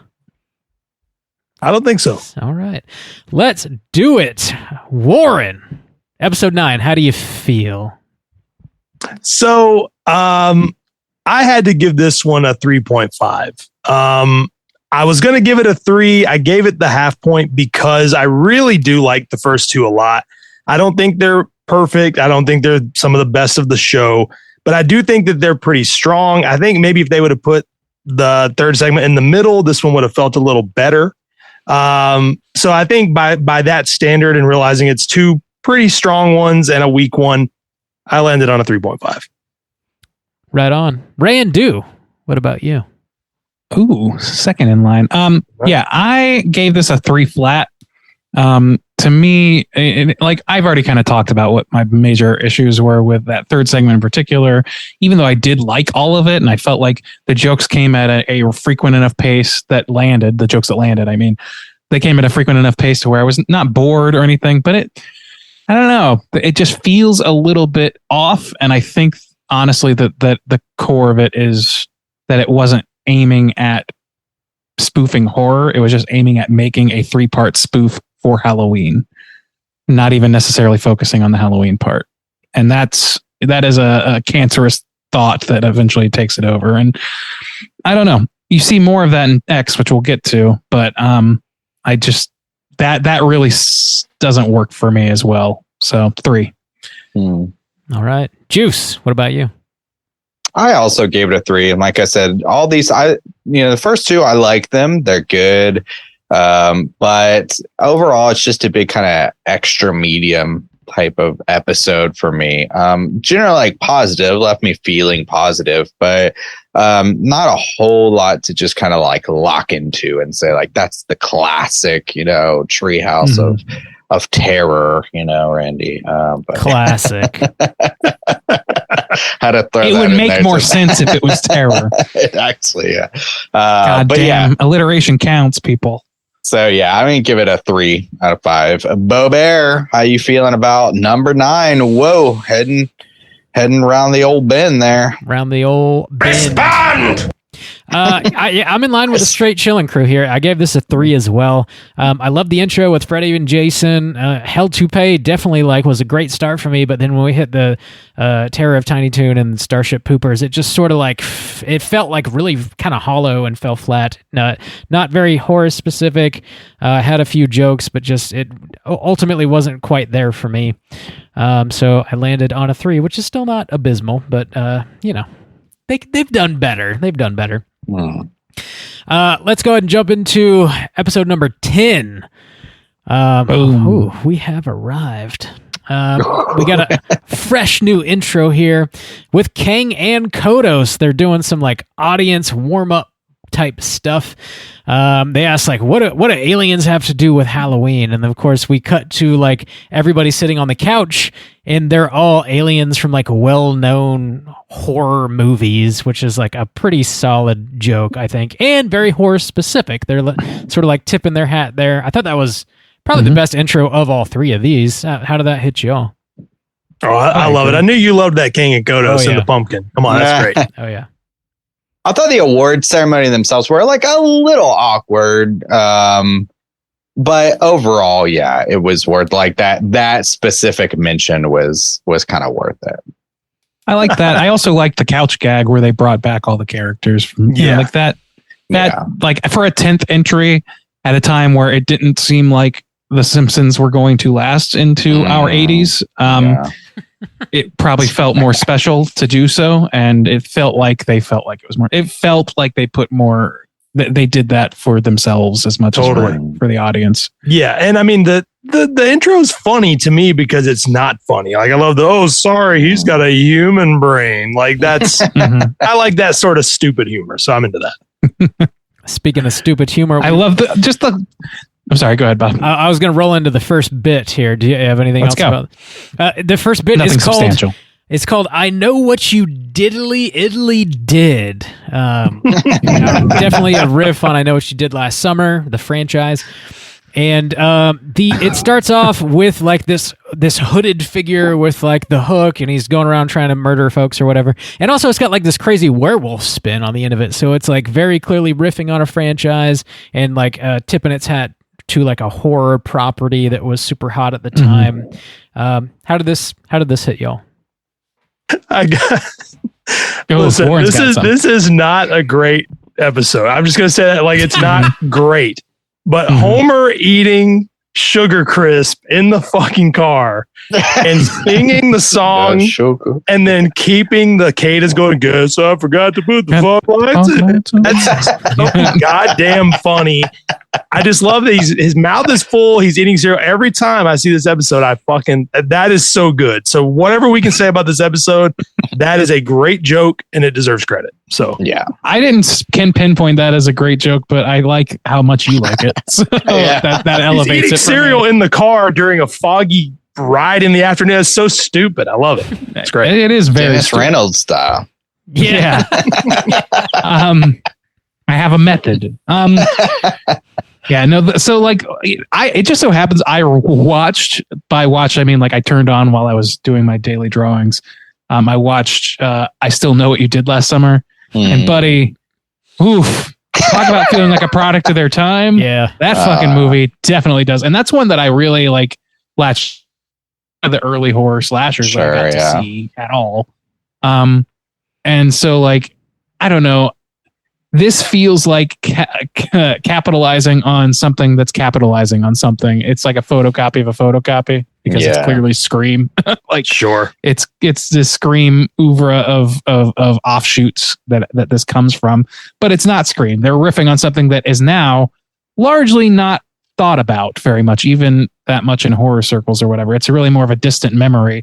So this is where that heavy plague of very, very recent properties or very, very recent references being the centerpiece for Treehouse of Horror started taking hold. And it starts seeming more and more like the fucking Bill and Ted show at Universal's Halloween Horror Nights, where it's just it's just like referencing, mentioning that, oh, they're like Jennifer Love Hewitt is a hot thing. Let's mention her and people will laugh just because we said her name. Like it's got that sort of feeling to it. And it doesn't really work for me, this segment. This really, well, so I would say this is the best for me of the three. I'm not sure if I can pick a best. Well, yeah. So I don't know. This one, at least, it had the specific, like horror reference. I Know What You Did Last Summer. Ned was pretty solid. Him doing his speed walking, being super goofy. There's one time I wrote, it was cracking me up, but I can't remember what I said, but Homer whispering to Ned, whispering in his ear or whatever. I wrote that down. He's talking to dead Flanders and he's like, okay, so if anybody asks if you're dead, you're going to say you're not dead. Like, that's really good. Like, they're doing this whole, like, it's clearly funny. I just think it's a bad reference. I feel like they wanted to do something with Ned and somebody said, oh my God, if we do a reference to I Know What You Did Last Summer, we can call it this. Yeah. And they said, done, say less. And so it's not, I like the bit. I like Homer. Oh, no, no autopsy. Like, there's great jokes in it, but it's very rushed. It happens very quick. And it's a little too far. Like, it's a little too wacky. So that's my only issue with it. I also like the joke too of like when he's like, oh, we got away with it. And that was pretty easy. He's like, I never liked that Wiener Milhouse. Just trying to kill other folks. I think it's good. It's got the best jokes. This is my favorite of the three in this episode as well. Whenever Homer's like on the roof and he's like, oh, Ned's helping me clean the chimney, and he just chucks him off the roof, but Maude walks inside and misses it. I think that's a fantastic joke. And then towards the end, where they're getting chased down by the werewolf, they run out of gas. Homer's like, oh, well, I guess, why don't you hide over in the pet cemetery and you in the abandoned roller disco, and I'll go skinny dipping in the lake. And just all these like other horror tropes that they're hitting on, I thought was really, really funny. Having like a weird werewolf spin on the end of I Know What You Did Last Summer doesn't really make sense, but also it doesn't really bother me that much. It's The Simpsons. I can roll with it. Sure. Fine enough. I like this one fine though. I think it's pretty funny. It's got enough jokes and I dig the reference. Yeah, I mean the whole like, so you were gonna kill us, like the whole like, insincere laughter. Yeah, that's good to me. Yeah, I think it's a good joke. I just think that they're better than that. But Homer impersonating Ned is truly really goddamn funny. I just want to, him talking to Maude but just sounding like Homer, but for some reason Maude believing it. That's good. Yeah, but sure. Yeah, whatever. Anything else you want to touch on for this segment? Nah. All right. Rolling on. Next up, it's called Desperately Zeking Xena. And here's another sort of like random reference. We got Xena, warrior princess, in this episode here. There's a lot of head shaking for those that are only listening to this. This is my favorite of the three. I actually really like this one, so fuck you guys. It's Randy, you're muted. Fuck you. Randy's mic is muted. There you go. I'm not sure how that happened. You're good. Yeah, I did that because I didn't want to hear his bullshit. So shut up, Randy. Man, that's always been an option, and nobody's ever exercised. Doing pretty good. We got Lisa and Bart. They become superheroes. Stretch Dude and Clobber Girl. They end up getting a TV show. And Xena's doing like a Q&A, and she gets abducted by this evil supervillain called the Collector, and they go to try and rescue her from him, basically. So it's got this like weird superhero kind of vibe to it, but also Xena is in it. This has like nothing to do with horror in any way, really. It's just about Xena, I feel. I don't know. Or even sci-fi. Or I mean, it's like a spoof. They did a spoof off like the old, Batman, the really goofy superheroes or whatever. This one was like maybe the worst segment. Yeah, like what is happening? Oh, come on. What's happening? Dude, in the first 10, I think this might be the worst one. Oh man, I'll take this one over. I know what you did, Italy did, really? But this is what I will say. The only thing it has to do with Halloween is that they turn into their Halloween costumes. So I mean, that's kind of the only way they get there. I guess I only like it because it's ridiculous, and there's a lot of jokes that reference like nerds and collecting, and I do like Comic Book Guy as a character, so I like that he's this pathetic loser that's trying to collect humans. As a spoof, it's funny to me. But if you think about it too much, it makes less sense than anything they've ever done, even for Treehouse. So I guess I get that critique. But this is like one of the most, as far as like Treehouse stuff, they merchandised this episode a lot. Even recently, it was a popular one in like toys and stuff. They made a whole set with these characters in them. They also did like fast food toys. They've done plushes of Stretch Dude and Clobber Girl. There was like a Stretch Armstrong type toy made of Stretch Dude in the UK that's really hard to get. So people like this one more than you would expect, but I understand it. It's a little weird. I get it. It feels like so what I was going through all of them, and like this last one I was watching it, and I was saying on the podcast, oh my God, they spoofed Bambi. Jesus Christ. Like there's so many horror things to pull from. It just doesn't make any sense to me of why this would be, like we said, it's starting to like just dilute itself into just pop culture things. And it really feels like grasping at straws sometimes, like, which is crazy. Like, how have you run out of ideas for horror movies when all you have to do is spoof any kind of classic? And so this is the beginning of, there's another one. It was like Harry Potter and stuff like that. Yeah. And it's just like, why are they doing a superhero on Halloween? Like, why? I will say this for that. Sorry to jump in, but so the Harry Potter one, I'm not a Harry Potter guy. I will give it some sort of a pass because they wrote that based on the book that actually came out before the movie even existed. So I'll give them that credit. Like it was a little more obscure when they made it. I think, and this is something, for all the good things I will say about Simpsons writers, over the years, they got a little scared of people understanding the jokes. Like they famously like made a lot of changes to the movie because they were afraid people wouldn't get some of the references. Like they were going to use Hank Scorpio in the movie, and they were like, well, fuck, what if some young kid goes to see this? They're not going to know who that is. So we better change it, as if that would matter. So I think at a point in the show with Treehouse, especially, they were like, one, if we do things that, are deep cut references or horror references all the time, people might get burnt out by that, or they might not know what it is. Or two, it'll seem a little too easy, like we're just drawing names from a bucket. So I think sometimes they were truly attempting to like do something very weird in the space, or like do more than just horror and more than just sci-fi. But I do understand that for what its purpose was intended to be in the show, sometimes that feels very wrong or weird. So I see both sides of that. They did get Lucy Lawless in here, like actually voicing Xena, which is definitely it was on Fox. I know that, so like that was probably fairly easy to do. And if you're watching Xena beforehand and then you roll into The Simpsons and all of a sudden you hear Lucy Lawless's voice, that I'm sure that did appeal to a lot of people that aren't just outright horror nerds. You know, and I think she's funny in it. I think she does a good job. She does a good job. Here's the thing: the superhero thing with this, I kind of try and put myself in the era. Like, I think that time has not been kind to this because it has been so kind to superheroes as a monolithic genre now. Also true.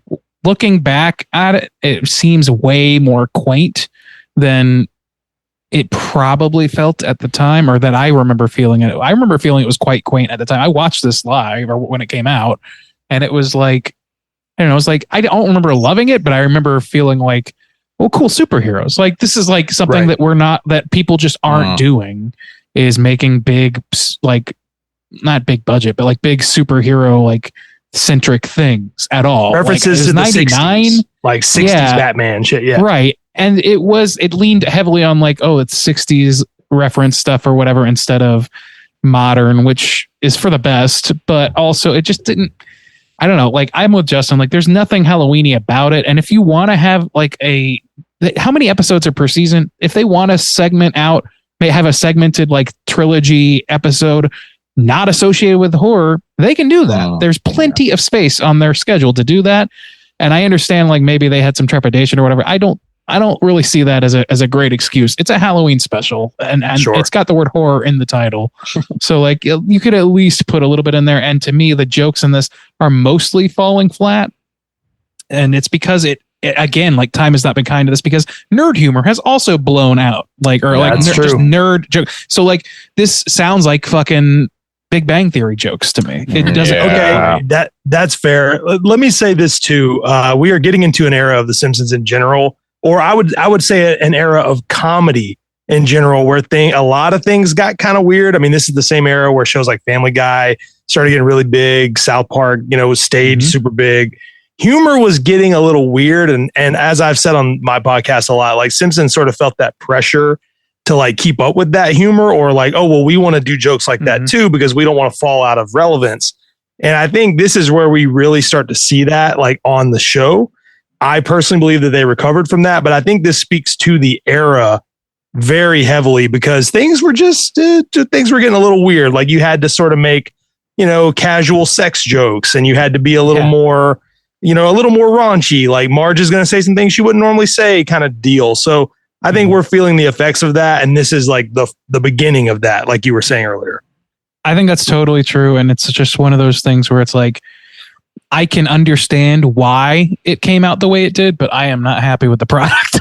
Sure. It has not only gotten more and more tin sounding to my ear as time has worn on, just because of the circumstances of the state of comedy now. Sure. So, yeah. I did enjoy the double-sided lightsaber gag where he pulls it out of the packaging and then freaks out because it's no longer a collectible item. But yeah. Yeah, go ahead. No, I was just poo-pooing your opinion. No that's good. all. Okay. No.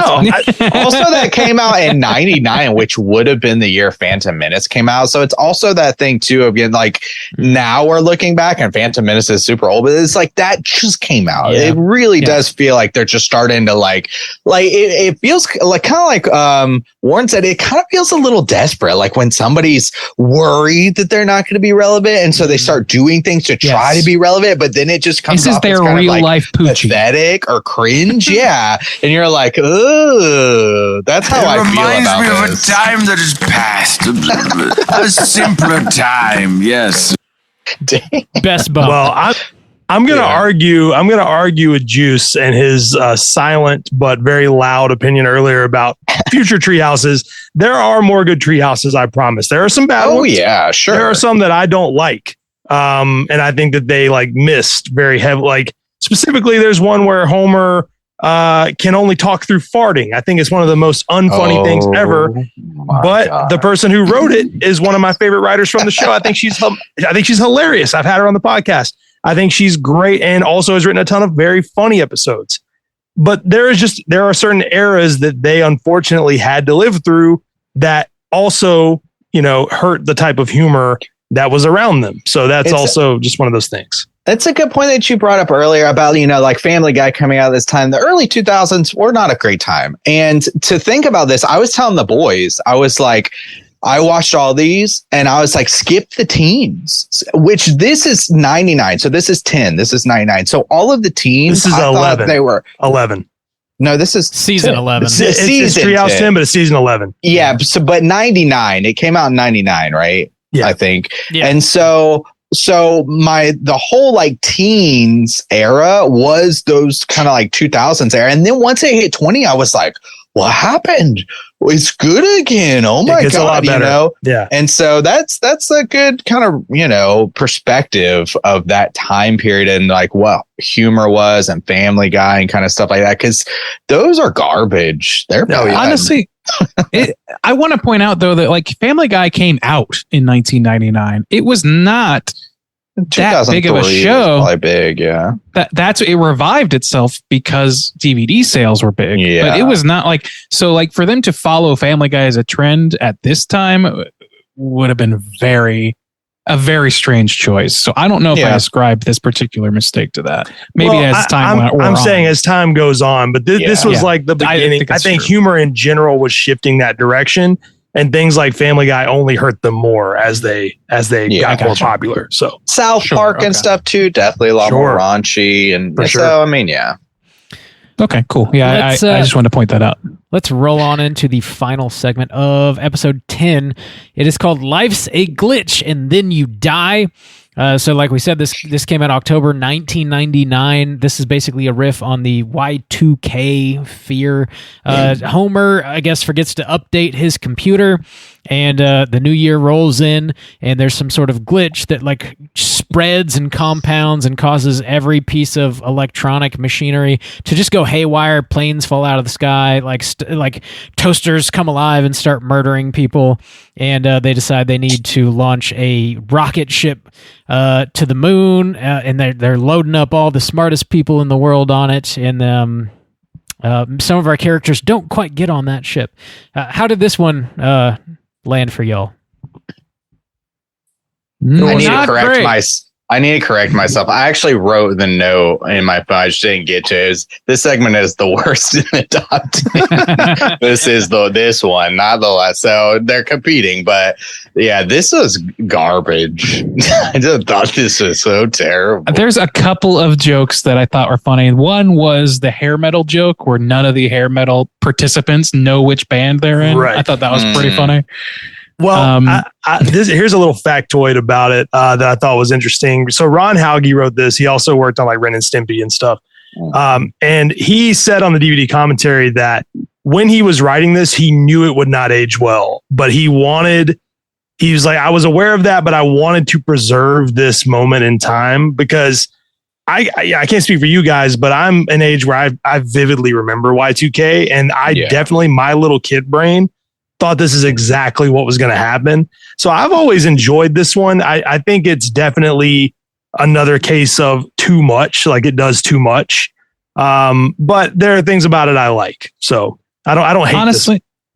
I don't hate it that much either. Like I don't think it's good necessarily. It's not, but I did like a few of the jokes, including like the sight gags, I think are what stand out for me here more than anything. There's a ton of technology run amok sight gags, some of which are a little dumb, but like the Seattle Space Needle spinning at such a speed that people are pinned against the wall and then it flies off like a saucer. I laughed out loud. It was great. And then you have like fucking traffic lights shooting lasers at people and shit. It's not as funny, but it's still like in the conglomerate of that scene. It works really well. I think that this episode seems less funny because there are less people saying funny things, but I still think it's got its humor. I do think that it's aged like spoiled milk though. Sure. Like you said, like that was kind of inevitable. I don't think this really like encapsulates what I thought would happen as a kid. Even then, I thought people were out of their fucking minds thinking it was going to go crazy. But like, I don't know. To me, it was like, it doesn't feel like that. I don't get nostalgia from it. To me, I get more nostalgia from like the Y2K preparedness found footage that you can find from VHS tapes and shit. This doesn't feel like that. It feels just like a joke that isn't available for young people to get anymore. And also it just doesn't work on a longer scale. It was never going to work, and it's not hitting right now for me overall as a concept. Yeah, like thinking back to old things too, where it was just like, I didn't know what any of those things were. Didn't know what Nightmare on Elm Street was. Didn't know what The Shining was. Didn't know anything. And there's just like, I don't know. It all feels like respectful though of the work. Which I know this is something we talked about in our first review where Randy was saying like, I want it to be irreverent when we were talking about the Poe stuff. But one of the things like I don't like about like picking, like having Rosie O'Donnell, like having specific people like Pauly Shore. Like it's kind of funny because like Pauly Shore, he's, not great or whatever. And he's in this, but it's just like, I don't want the Simpsons to be like putting people down. I don't know. It's just like, I don't care about these people. I want you to, I don't know. It feels like it's got a lean to it or like a prerogative to it. And I'm just like, even though I don't like these people or really care anything about them, I just like, it doesn't have a good flavor to me. It's like, I don't know. It's not what I really want. And it's like some of that stuff is also aged poorly because you got like some of the people on the bad rocket that's shot into the sun includes like Spike Lee, who is a renowned director that is very much respected. And Rosie O'Donnell shooting koosh balls at people or whatever. And like all these, it's just, if like, this is the first episode in the Treehouse of Horror canon that I feel like did not care about or did not spare a moment's thought about longevity and the way that it's going to be seen in the future. And, there's nothing inherently wrong with approaching a episodic show like that, especially one with this many episodes, but it sure doesn't help anything later down the line when you're tasked with reviewing it. From where I'm sitting, it just seems like, boy, like this is just like cheap shots at then down and out figures who are now either completely unknown or are entirely different figures in pop culture now. Yeah. Like even Rosie O'Donnell's an entirely different person in pop culture than she was. At least Tom Arnold's in on the joke. I'll give him that. Yeah, Tom Arnold's like, I suck. Yeah. These grubs, the grub sucks, but but I mean, I kind of like some of those people too. Like that's the thing is like all those people are people like, I don't know. No, I don't know. Now, like it's like if we watched an episode now where they did that and it was like, I don't know, fucking Bill Cosby's on the good one. It's like, sure. I don't know, not if they made it now, but like there's too much baggage, including all of these different figures. Yeah. It does not lend itself to aging well, I guess. Is the short version. It feels cheap. It feels like, again, when we're getting it's like a Mad Magazine bit. When you're getting into like what's hot right now, what's hip, Rosie O'Donnell, like let's make fun of her. It's like it feels like low hanging fruit. It's like it doesn't feel like you're doing your job well. It's like the other stuff take classic kind of stuff horror and make it smartly funny, and put it in these gags. This doesn't feel like that at all. No. It feels like cheap shots, low hanging fruit. What's on the tele? It looks like somebody like turned on the TV and was like, I need to finish my script out or something. It feels like consumable instead of a love letter to, Yeah. It feels tacky. It's got some tackiness to it. Yeah, that's good. It does feel tacky. It's not great. I like that it's riffing on Y2K and sort of like trying to poke fun at everybody's like anticipation of it and like wondering what the fuck's gonna happen. And it's like, it's computer software. Like it's gonna be fine. Your computer's not gonna revolt and murder you in your sleep or whatever. Like I think that's a good jumping off point for a horror segment. But they just sort of they pivot and go for low hanging fruit, and it's just not very smart or funny from that jumping off point. It's not great. Anything else we want to mention about this segment before we rate this episode 10? We really tore it apart. We really tore it apart. I'll give 3 little jokes that I like. Okay. All right. Yeah. Yeah. Let's do that. I love the joke about Ned wearing the boots because Reverend Lovejoy is like, he's ragging on the boots and he's like, I didn't wear these things for years. Why today? Why today? I like Homer being like, implied, Lisa. or implode. And she's like, Mom, stop. I think that's a good fun. joke. And I also, I like when they're like, now, little girl, you can take one person, Mom. Like, I like the answer. It's going to be tough. Like, that's funny. And I like Homer and Bart killing themselves and their heads exploding. I like the ending for that. I think it's fine. This does rank very low for me, not only in terms of this episode, but in Treehouse in general. So I don't fully disagree with everyone. It is not my least favorite Treehouse at all, but it's definitely low. For these 10, it's very low. I will say this, a bit of a spoiler for next year, because we're gonna get there, guys. Next, I like the next Treehouse much more than this one. Okay. Right on. Well, let's go ahead and rate this out of 5. Warren, why don't you kick us off, man? How do you feel about episode 10? I give it a 3. I almost gave it a 2.5, but there are just episodes that I don't want to. Down the line, there's going to be a couple of 2s and probably even some 1.5. So I think for that, it's a 3. All right, a 3 from Warren. Juice, what about you? Ooh, I don't like this one. And that's the thing. I have seen where they get worse for sure. There's some bad stuff going on. I even think Warren was just referencing, as I was watching these, I took little notes on all the tree houses.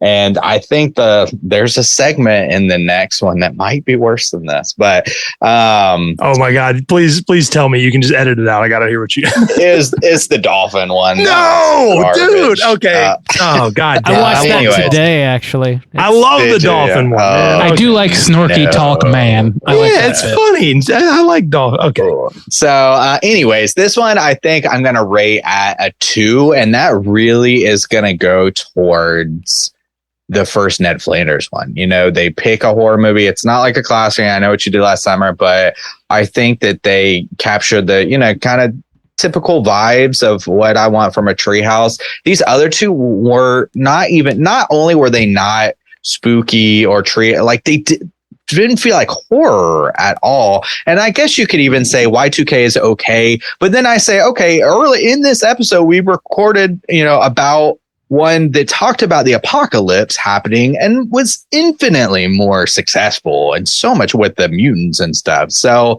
I don't know. It was only 2 years removed. So there's kind of no excuse for me in that realm.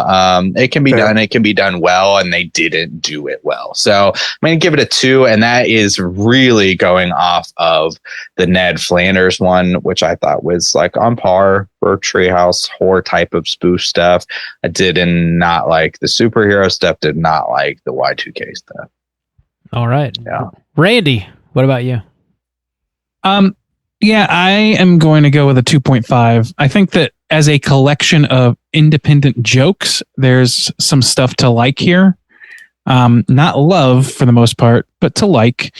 I don't like really any of the segments on their own merits. Like, I don't really think none of them really are Halloweeny enough or funny enough or interesting enough for me to want to.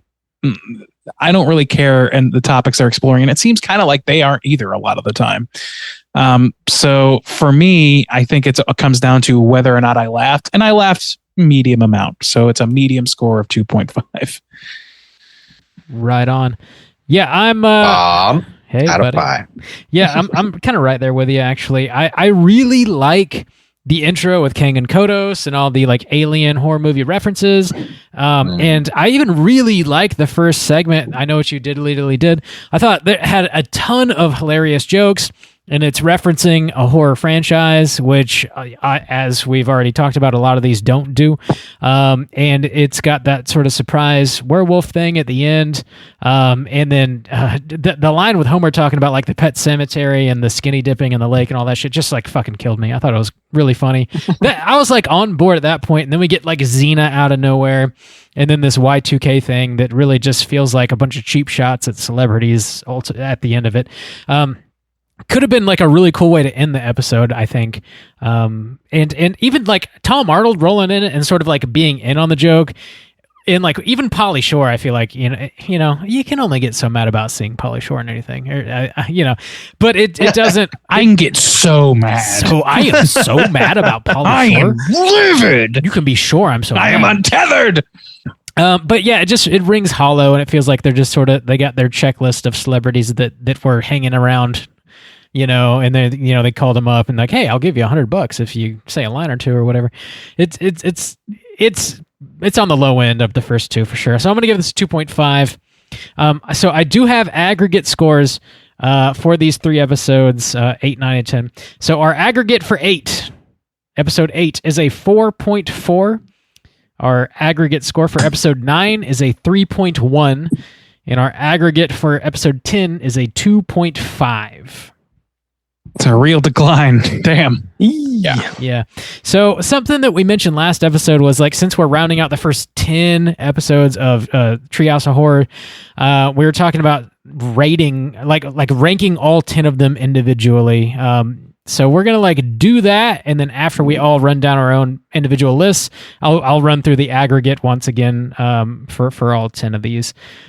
Just in case you're listening and you're wondering, okay, I don't want to watch 10 episodes. I don't want to watch the best 4, the best 5, or whatever. We can lay that out for you here, and you can on Halloween night watch the cream of the crop. So, Warren, do you have a list ranking all 10 of these? I do. Hit us. I do. So right here at number 10, we got number 10. I mean, obviously, it's the worst one out of all the ones we talked about, no question. And the next one will surprise everybody. I was surprised by it too, but I had to look at my scores and kind of go by how I felt. At number 9, we have Treehouse 3. So we're talking Treehouse from season 4. At number 8, we have Treehouse 6. At number 7, we have Treehouse 9. So 9 actually somehow squeaked in past some that people like a lot more. I was surprised by how that happened, but I did give it a 3.5. At number 6, we have 5. At number 5, we have 8. So 8 is really up there. 8 is in the top 5. I would assume it probably is for all of us because it was like a 4.4. At number 4, I have Treehouse 1. At number 3, I have Treehouse 2. At number 2, I have Treehouse 4, and coming in at number 1, Treehouse 7, baby. There it is. Ooh, we had quite the debate on that one last year. Yeah, I remember that. Love it. Damn. Awesome. Love it. Juice, why don't you hit us with your ranking next?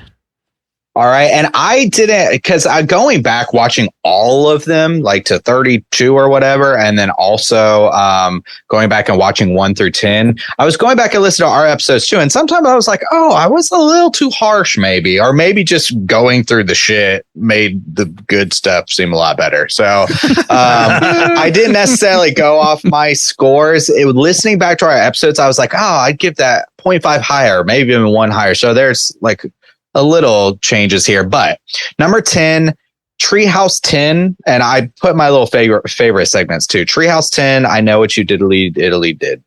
Number 9 is Treehouse 7, which is Warren's favorite, and I put It's Carried by the Thing, and I am my favorite one of that. Number 8 is Treehouse 9, The Terror of Tiny Toon, which we talked about tonight. Number 7 is Treehouse 3, Dial Z for Zombies. It's my favorite in that one. Treehouse number 6 is Treehouse 6, and my favorite one on that one was Nightmare on Elm Street. Number 5 is Treehouse 2, and they don't have names, but the Mr. Burns robot one, where he steals the brain from Homer. Number 4 is Treehouse 1, Bad Dream House. Love it. Agree on that. Number 3 is Treehouse 8, which we covered tonight. Favorite on that one, The Coven.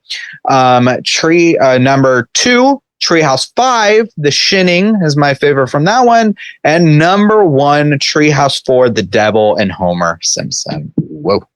It's a great one. That was my number 2. So I'm right. I mean, we're pretty close on that. Yeah. Our bottom sections are going to match quite well, I think. A lot of these. Our bottoms more so always than the match. top. Our bottoms match. What? Please don't talk so sexy at the end of the podcast. I mean, well, you got it, brother. They're matched because they're slapped red tonight from our patrons. That's true. That's true. Cherry red. Ray and Do, why don't you run down your list? So yeah, I want to point out that like Justin, my results, I reevaluated what I had seen a little bit. And also, these are all just this is a paper tower. It's going to fall apart at the push or pull of anything, because it's like, these are a lot of these are by a nose, by a hair, and a lot of it is the sort of thing where it's like, it doesn't even feel right to place one above the other. It really feels more like a tie a lot of the time. Anyway, your mileage may vary is what I'm saying. And my mileage may vary in an hour. So here's where I'm at. Number 10 is number 10. I didn't really pick a favorite for that one. I don't really think I have one. I guess I know what you did if I was gun to my head. I didn't pick any favorites, and I should have. I'm sorry, guys. No, you didn't. Like, that was not discussed. But look, I'm sorry. Okay, I'll just leave. Okay. Let's just let that happen. Okay. Let's just take the bit to its natural conclusion. No, it's all good. We have not discussed that part. Anyway, I'm going to go ahead because I'm just babbling. Number 9, Treehouse 3. Treehouse 3 for me, that one, I don't know. There's a few funny jokes. There's some iconic, like visually iconic things in there, things that really stuck with me. The clown without pity, like King Homer. Like all the segments are like ones that I think of when I think of Treehouse of Horror, but none of them are ones that I really particularly think are that funny. So it's really lacking in the funny for me in that episode rather. Number 8 is Treehouse 9, which we talked about tonight. We talked about why that one is a little flimsy. Number 7 for me is Treehouse 1. I love Bad Dream House. The Raven, like I talked about in our review, was the one that kind of like, I respect what they did with it, but I also I was looking for that humor, man, and they just didn't go for it at all. It seems like a big miss to do that in a comedy show. Then number 6, we have Treehouse 6. 50-foot eyesores is a little bit iffy for me, just on the iffier side. I love 3D Homer and the way that this episode ended. That's probably my favorite, except for, of course, Nightmare on Evergreen Terrace is there. And that's an all-timer for me. So that one really pulls this one up quite a bit, I think. Number 5 is Treehouse 2. I love the monkey's paw. I love all of these bits, I think, but the monkey's paw one is the iconic one here. That's the one that's pulling it up, I think, for me. I do like some of the things being referenced. This is one where like the Bart Zone, like the Twilight Zone references or whatever, that is very obvious in this one that this is coming from a place of love for the source material. And that's something that you just kind of have to feel. And I feel that heavily here. Let's see. Number 4, right? We're at number 4. Mm-hmm. Number 4 is Treehouse 4. The Devil and Homer, Terror at 5.5 Feet, Dracula. Yeah, I think Devil and Homer is my favorite out of that one.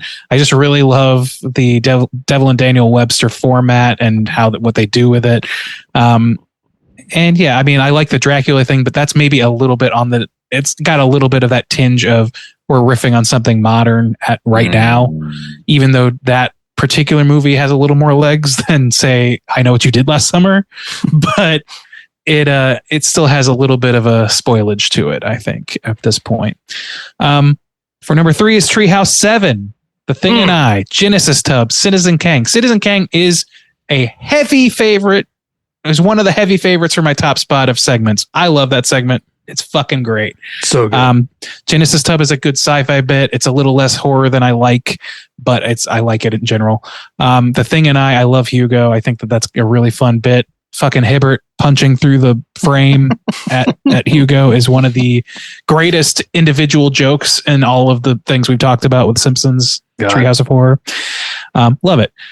Number 2, Treehouse 5, Shinning, Time and Punishment, and Nightmare Cafeteria. Those are all-timers for me. I think that like Shinning probably wins because I just have such an affection, and I think most of us do, for The Shining. And it was, I don't know, but it's been like hashed and rehashed in recent years over and over again. You see that pattern on every t-shirt. You see the twins on every fucking GIF or whatever. Like, it's become more of a mimetic thing than I think it was at the time, but this is kind of like the one that sold me on it, and it's what made Shining feel iconic when I finally saw it. Before I even finished it, I was like, of course they ripped this. This is incredible. And then my number 1 is Treehouse 8 from tonight, actually. Wow. So, and that is largely on the back of Easy Bake Coven. And like, man, that is the Halloween element that I crave out of these that they don't always even attempt.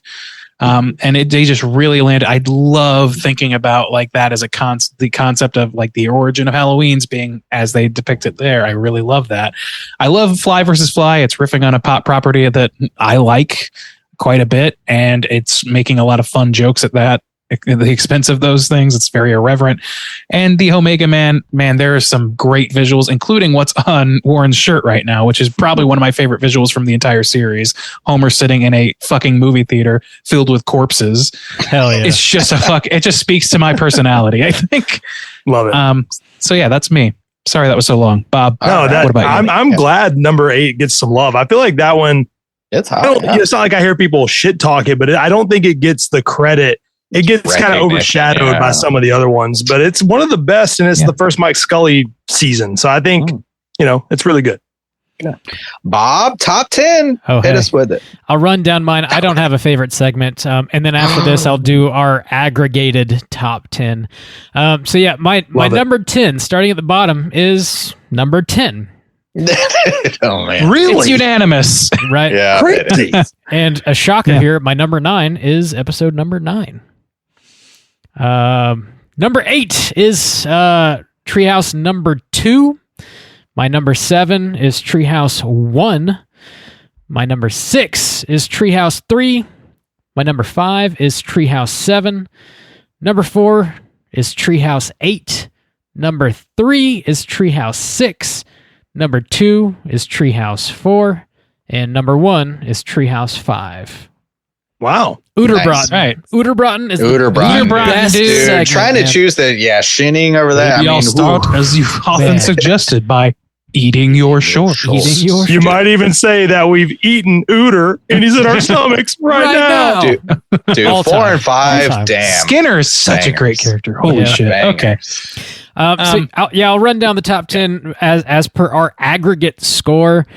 Speak English, Doc. We ain't scientists. I did the clickety clacks on my calculator, and I got numbers for you.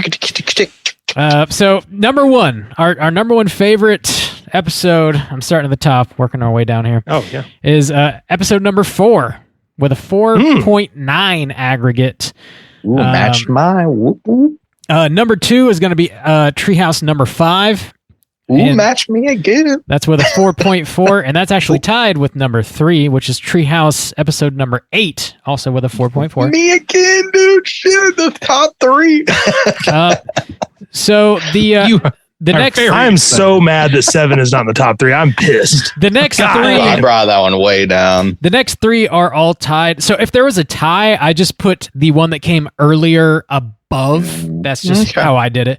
So 5 and 8 are interchangeable. The next 3 are all interchangeable. So the next 3 all have a score of a 3.8. So number 4 right now I have ranked Treehouse episode number 1. Me again. Number 5. Damn. I have Treehouse episode number 2. Oh my god! In the top. Are you sure you're just not reading Juice's Juice is right now? shitting his Holy shorts. shit! And That's nuts. in the number 6 spot, Treehouse episode 7. Oh, that's where it stopped. Fuck you, Juice. Eat my shorts. Everyone listening, write in and tell them how much you love 7. Do it for me. So episode 7 could also be ranked number 4 because it's all a tie. Oh, okay. Well, then that's where it is. It's number 4. It's all a tie, yeah. So number 7, coming in with a 3.3 is Treehouse episode number 6. Ranked number 8. The next 2 are tied with a 3.1. Ranked number 8 is Treehouse episode number 2. Number 9 is Treehouse episode number 9. And of course, 10 is Treehouse episode 10 with a 2.5. Whoa. 6 out of 10. Nailed it. You did great, Juice. Wow, very impressed. How I wish you had read those ties in a different order. Right. It would at least have out. saved Justin's jeans. Justin would have been thrown off at number 4. Actually, at number 2, he would have been thrown off if I had just, the later one, I'll just rank that first instead of the first one. Justin would have been all that's fucked arbitrarily up. just as correct. But you didn't. So Yeah, but we we did- got a great classic straight chilling moment there. where So I number managed- 1 is 4, correct? Yeah. So top 3. I'm happy with that. I'm happy with that. That 4 was my and 5 number are the 2. top 2. That was my number 2. 4 is great. That's I'm happy that's that 3 that is- iconic segments. Yeah. It's tough to argue with that. If you want to watch 3, watch episodes though it 4, wasn't that 5, high. and 8. Like, you're not going to go wrong. That's good shit. And 7. That doesn't actually. And It seems like a great entry level if you really want to like approach it that way, and not that It anybody is. needs that much of a prepping for this. Right? But it is true. You got to listen to 6 hours of They've podcast listened- before you they- watch a they've single listened 20-minute to- episode yeah, of The this- Simpsons. Yeah. This whole Okay, I'm finally episode. prepared. Now I can make go the in. fart jokes. Make the jokes. Oh, man. Oh, boys. We did it. Top 10. First 10 episodes, Treehouse of Horror. We made it happen. Whoa. Boys, we did it. Damn, Spooky man. season kicking off. Oh my so- god. We're not going to get into our like our Rotten Tomatoes and our trivia and Cooter of the Week. That shit just doesn't really like work with The Simpsons. So we're going to go and jump into our last segment of the night here, which is of course our Hotline Screams. Here we go. Hotline Scream.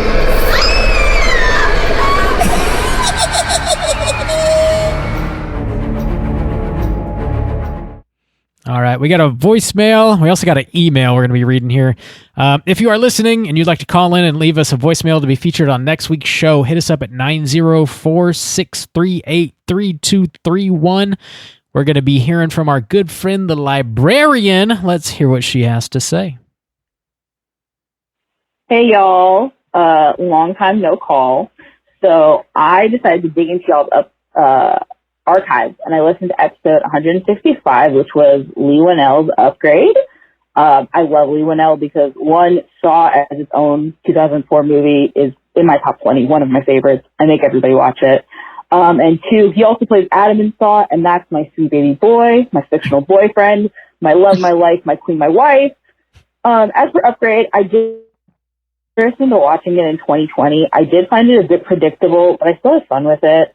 I do agree with what most of y'all said, which was it was a better RoboCop remake than the RoboCop remake. That killed me because it's true. Let me see what else. I saw Pearl opening night and I adored it. Mia Goth needs to win an Oscar for the ending monologue with her sister-in-law. But honestly, she should just win an Oscar for the end credits scene as the credits were rolling. If you saw it, you know what I mean. What else? Oh yeah, when they dropped the Maxine teaser at the end of Pearl, I was literally screaming. I can't remember being this excited for a trilogy. Like as not like one that already came out. Like I'm actively watching these as they're coming out and loving them immensely. What else? Oh, I'm on book 97. The goal for me is 120. And yeah, I think that's it. I'm about to list Faculty, which I watched before Upgrade. I really love The Faculty, so I hope y'all did too. But if you guys didn't for some reason, I also love when you roast movies. So I hope y'all have a good one. I hope everything's great in your world. Yeah. Bye. Librarian, we are. It's hard not to please the librarian with what we do, apparently. Even if we shit on her favorite movies, she's all about it. So thank the low bar. We love it. Trying to read 120 books in the year. That's That's nuts. That's like half a week or something. Oh my god! Oh my god! Man, that blows. I have the stamina, the reading comprehension, the time. I don't have anything that I need to do accomplish anything close to that. Eyes, nothing. I got nothing. I have no eyes. I just can't imagine having that much time to read. Like, I feel like if I had time to sit down and read that many books, I would get nothing done. She's got to be a quick reader. Yeah. Yeah. What I'm thinking, shout out to her. Yeah, she's operating on superhuman speed reading, like those courses they used to sell on daytime TV, where somebody would just turn a page and then wave their hand over the page, and then turn the page and wave the hand over the next page. Full comprehension of 100 pages in 15 minutes. Got it. Shit like that. It's I have full comprehension. Thank you. Speed reading course for $6.99 a month. All right. Spoiler warning for The Faculty. 5-star movie. Everybody loves it. That's it. Roll credits. Thanks Do for we calling. have? Do we have any more voicemails? No, that's it for the voicemails. Thanks for calling. Always good to hear from you, librarian. Keep reading. Keep your speed reading going. We've got one email. This is from Cody writing in about Halloween. Rob Zombie's Halloween 2. You got that? All right, Cody. So here's what happens, though. You are welcome to send emails in, but that means that I can add my own little spins on some of these things. Oh my God! You just convinced everyone to send an email. Okay, what up, Straight Chillin' crew? It's Cody, aka Mr. Snack Cakes. The resident Little Debbie vendor, with my take on Halloween 2 by Rob Zombie. First off, I'd like to preface this by saying I saw this movie in theaters with my dad when I was a teenager, and we loved it so much we bought. Horror movies have always been mine and his thing. I'd like to start this with the cons of the movie.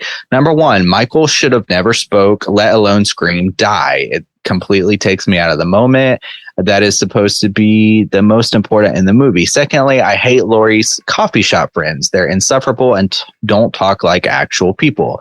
Thirdly, there's way too much Sherry Moon in Zombie in this movie. I like the concept of why she's there. She's Michael's thoughts, but she's just not a good actress. Fourth, the comedian and awkward Wolf Mang at the party are annoying to me. My final critique of the movie is the ending. I think killing Laurie was a mistake. All the buildup of her trauma and psychosis should have led to her becoming the killer. That's the end. There's only negatives to say about Rob Zombie 2. So I'm just kidding.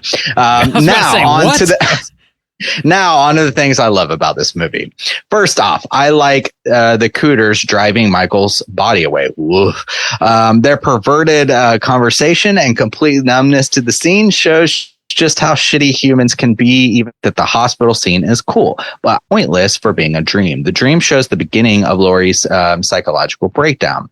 The whole movie is her descent into madness. It's like Michael's mission is to make sure she becomes like him, and I enjoy that.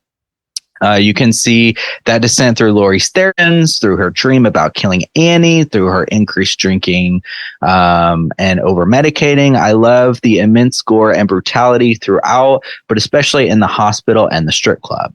On to Loomis. I think he wants to make money and be famous off the murders, but in the end, he still feels responsible and wants to help. And essentially sacrifices himself. Side note, I like that he calls Weird Al Mr. Weird. That shit cracks me up. That's good. Yeah, good. I enjoy a lot of the visuals, the quick flashes of Annie's attack as Laurie is discovering her, and then the flashbacks of her as a child and her dad is discovering her body. Moreover, the sheriff's reactions seem the most genuine in the whole movie. Oh no. Anyway, I go on and on, and I could go on and list all the small details that I like, but I think I'll wrap it up. I give this movie a 0.5. It's gory, it's brutal, it's psychological, and it makes the audience feel uncomfortable. And all those things make for a great horror movie in my eyes. All right. I'm off my soup box now. Could you unredact his actual score? I give this movie a 4.5. Hail ye, hail ski, and hail Randu. Keep chilling. Hell yeah, I'll take that. Hail Randu. Hail my boy Randu. Hail Randu. Rob Zombie's Halloween 2, 5-star. 5-star movie from everybody at Ooh, I gotta go wash my mouth out after that. I stand by my ethnic slur. Yeah. Thanks for writing in, Cody. There's a lot of love for that movie out there. I just don't know that that we share it necessarily, but we get this is the black hole for that. That does not exist here. We suck it in, and it just vanishes. It poops out shit. It's better than pooping out anything else. It's true. Well, I mean, we're doing what we're supposed to. I only poop out. It's operating. It's an ass performing its duties functionally. It's duties, pun intended. Thanks for writing in there, Cody. Again, if you guys are listening, feel free to call in and drop us a voicemail to be featured on next week's show at 904-638-3231. I posed a question last week. I'm going to pose it again. I want to know what everybody who is currently listening and is a Simpsons fan, what is your favorite episode of Treehouse of Horror? I want to know. There's Or so segment. many. Or segment, yeah, but episode preferably. I'm also disappointed. Nobody called in to give, a suggestion for what the Treehouse segment should be, like what they should spoof, something they should spoof. Well, you got something on the table there, Juice? Damn. I mean, I had a couple. I mentioned last week it'd be cool to see a Nope one since that was fresh from this year. Also, watching all these, they did a Munsters intro, which was really solid. And I thought they could have done a whole segment from that. Mm-hmm. I don't think, if I remember right, I don't think they've done an Addams Family. And with Wednesday coming out, I thought it could be a cool like deep dive or like a Lisa centric episode that wasn't the Genesis tab. So I wonder, I kind of want to see a Whatever Happened to Baby Jane thing. That seems plausible within the early Simpsons canon. I don't know about now. But I feel like having some sort of like Patty, Selma, and Marge centric episode that's centered around that might be kind of fun in black and white, maybe. I don't know. I like to see like the classic stuff brought back up. I really do. Yeah. Because it gives it a timeless feel, even though the episodes themselves may or may not be. But that's one of the things like we were talking about before. Like the more modern, the more likely it is that it's not going to age well. So like go to the big shit, man. Go like take Night of the Living Dead or so. I don't know. Like they've done zombies, so that's a bad example. But there's plenty of classics that you could draw out. Take a classic like Chopping Mall or Pumpkinhead. Dude, why not? Dude, I would love the shit out of that. That'd be Dude, great. they do some deep cuts later on. I think the upcoming one, which is like 2 weeks away, is It. One of them is It. Nice. I thought they already did it. Okay. They did some. Did they? Yeah, maybe in that big intro, that one, that big. I think they do have a spoof up of It in that. That intro is fucking dope, though. You know what I'm talking about. They could do like about. Wicker Man or something. Could be fun. Ooh, yeah. They get the whole town involved with that one. And I think they're doing It, and I think they're doing Death Note in the new one. What? Really? Yeah, and then something I can't remember what the other one is, but there's been a few spoilers. Another one is just J-pop. That's it. I'm kind of surprised. So here's some J-pop people. So the last episode from last year was not great, but there was one thing they've done a couple styles over the year. Some literary styles, some 3D animation and stuff like that. Some different. So I'm kind of surprised though, even for my poll pick, this month, they never try to spoof any kind of specific like claymation, which could be. They actually do Coraline. Oh, they did do Coraline. That's right. Coraline, and I love that. They did do Coraline. That is a good one. Awesome. Yeah, they did. It do looks Coraline. really That's cool. Right. It looks really cool. Okay, now scratch that. I forgot about that one. Yeah, there's a lot of them. It's hard to remember. It is. Yeah. I forgot they did Coraline. Yeah. Awesome. Yeah, call in and let us know what your favorite segment is or episode, and also what your ideas for a segment would be. 904-638-3231. Warren, 3 years strong. Thanks again for joining us on this little tradition we got going here, talking about Treehouse of Horror. We love having you on, buddy. And again, please feel free to take a moment and let everybody know where they can find your podcast at. Guys, I am but a humble Simpsons maniac who has been collecting the stuff for over 10 years. I have a room in my house full of stuff. Weirdo. I also used that to springboard myself into a podcast where I've spoken to writers from the show, voice actors from the show. I've done deep dive reviews. I recently brought on a co-host, my friend Brandon. I'm now not a one-man show over on the podcast. And with other projects in the works, it's suffered a little bit to the schedule, but I'm still updating at least 2 episodes a month. Still doing lots of cool content over there. So please go follow at Bard of Darkness on Instagram or Twitter. Check out the collection. You can get to the podcast from there, or you can just search Simpsons is Greater Than on anywhere on earth that has a podcast, and you will find it.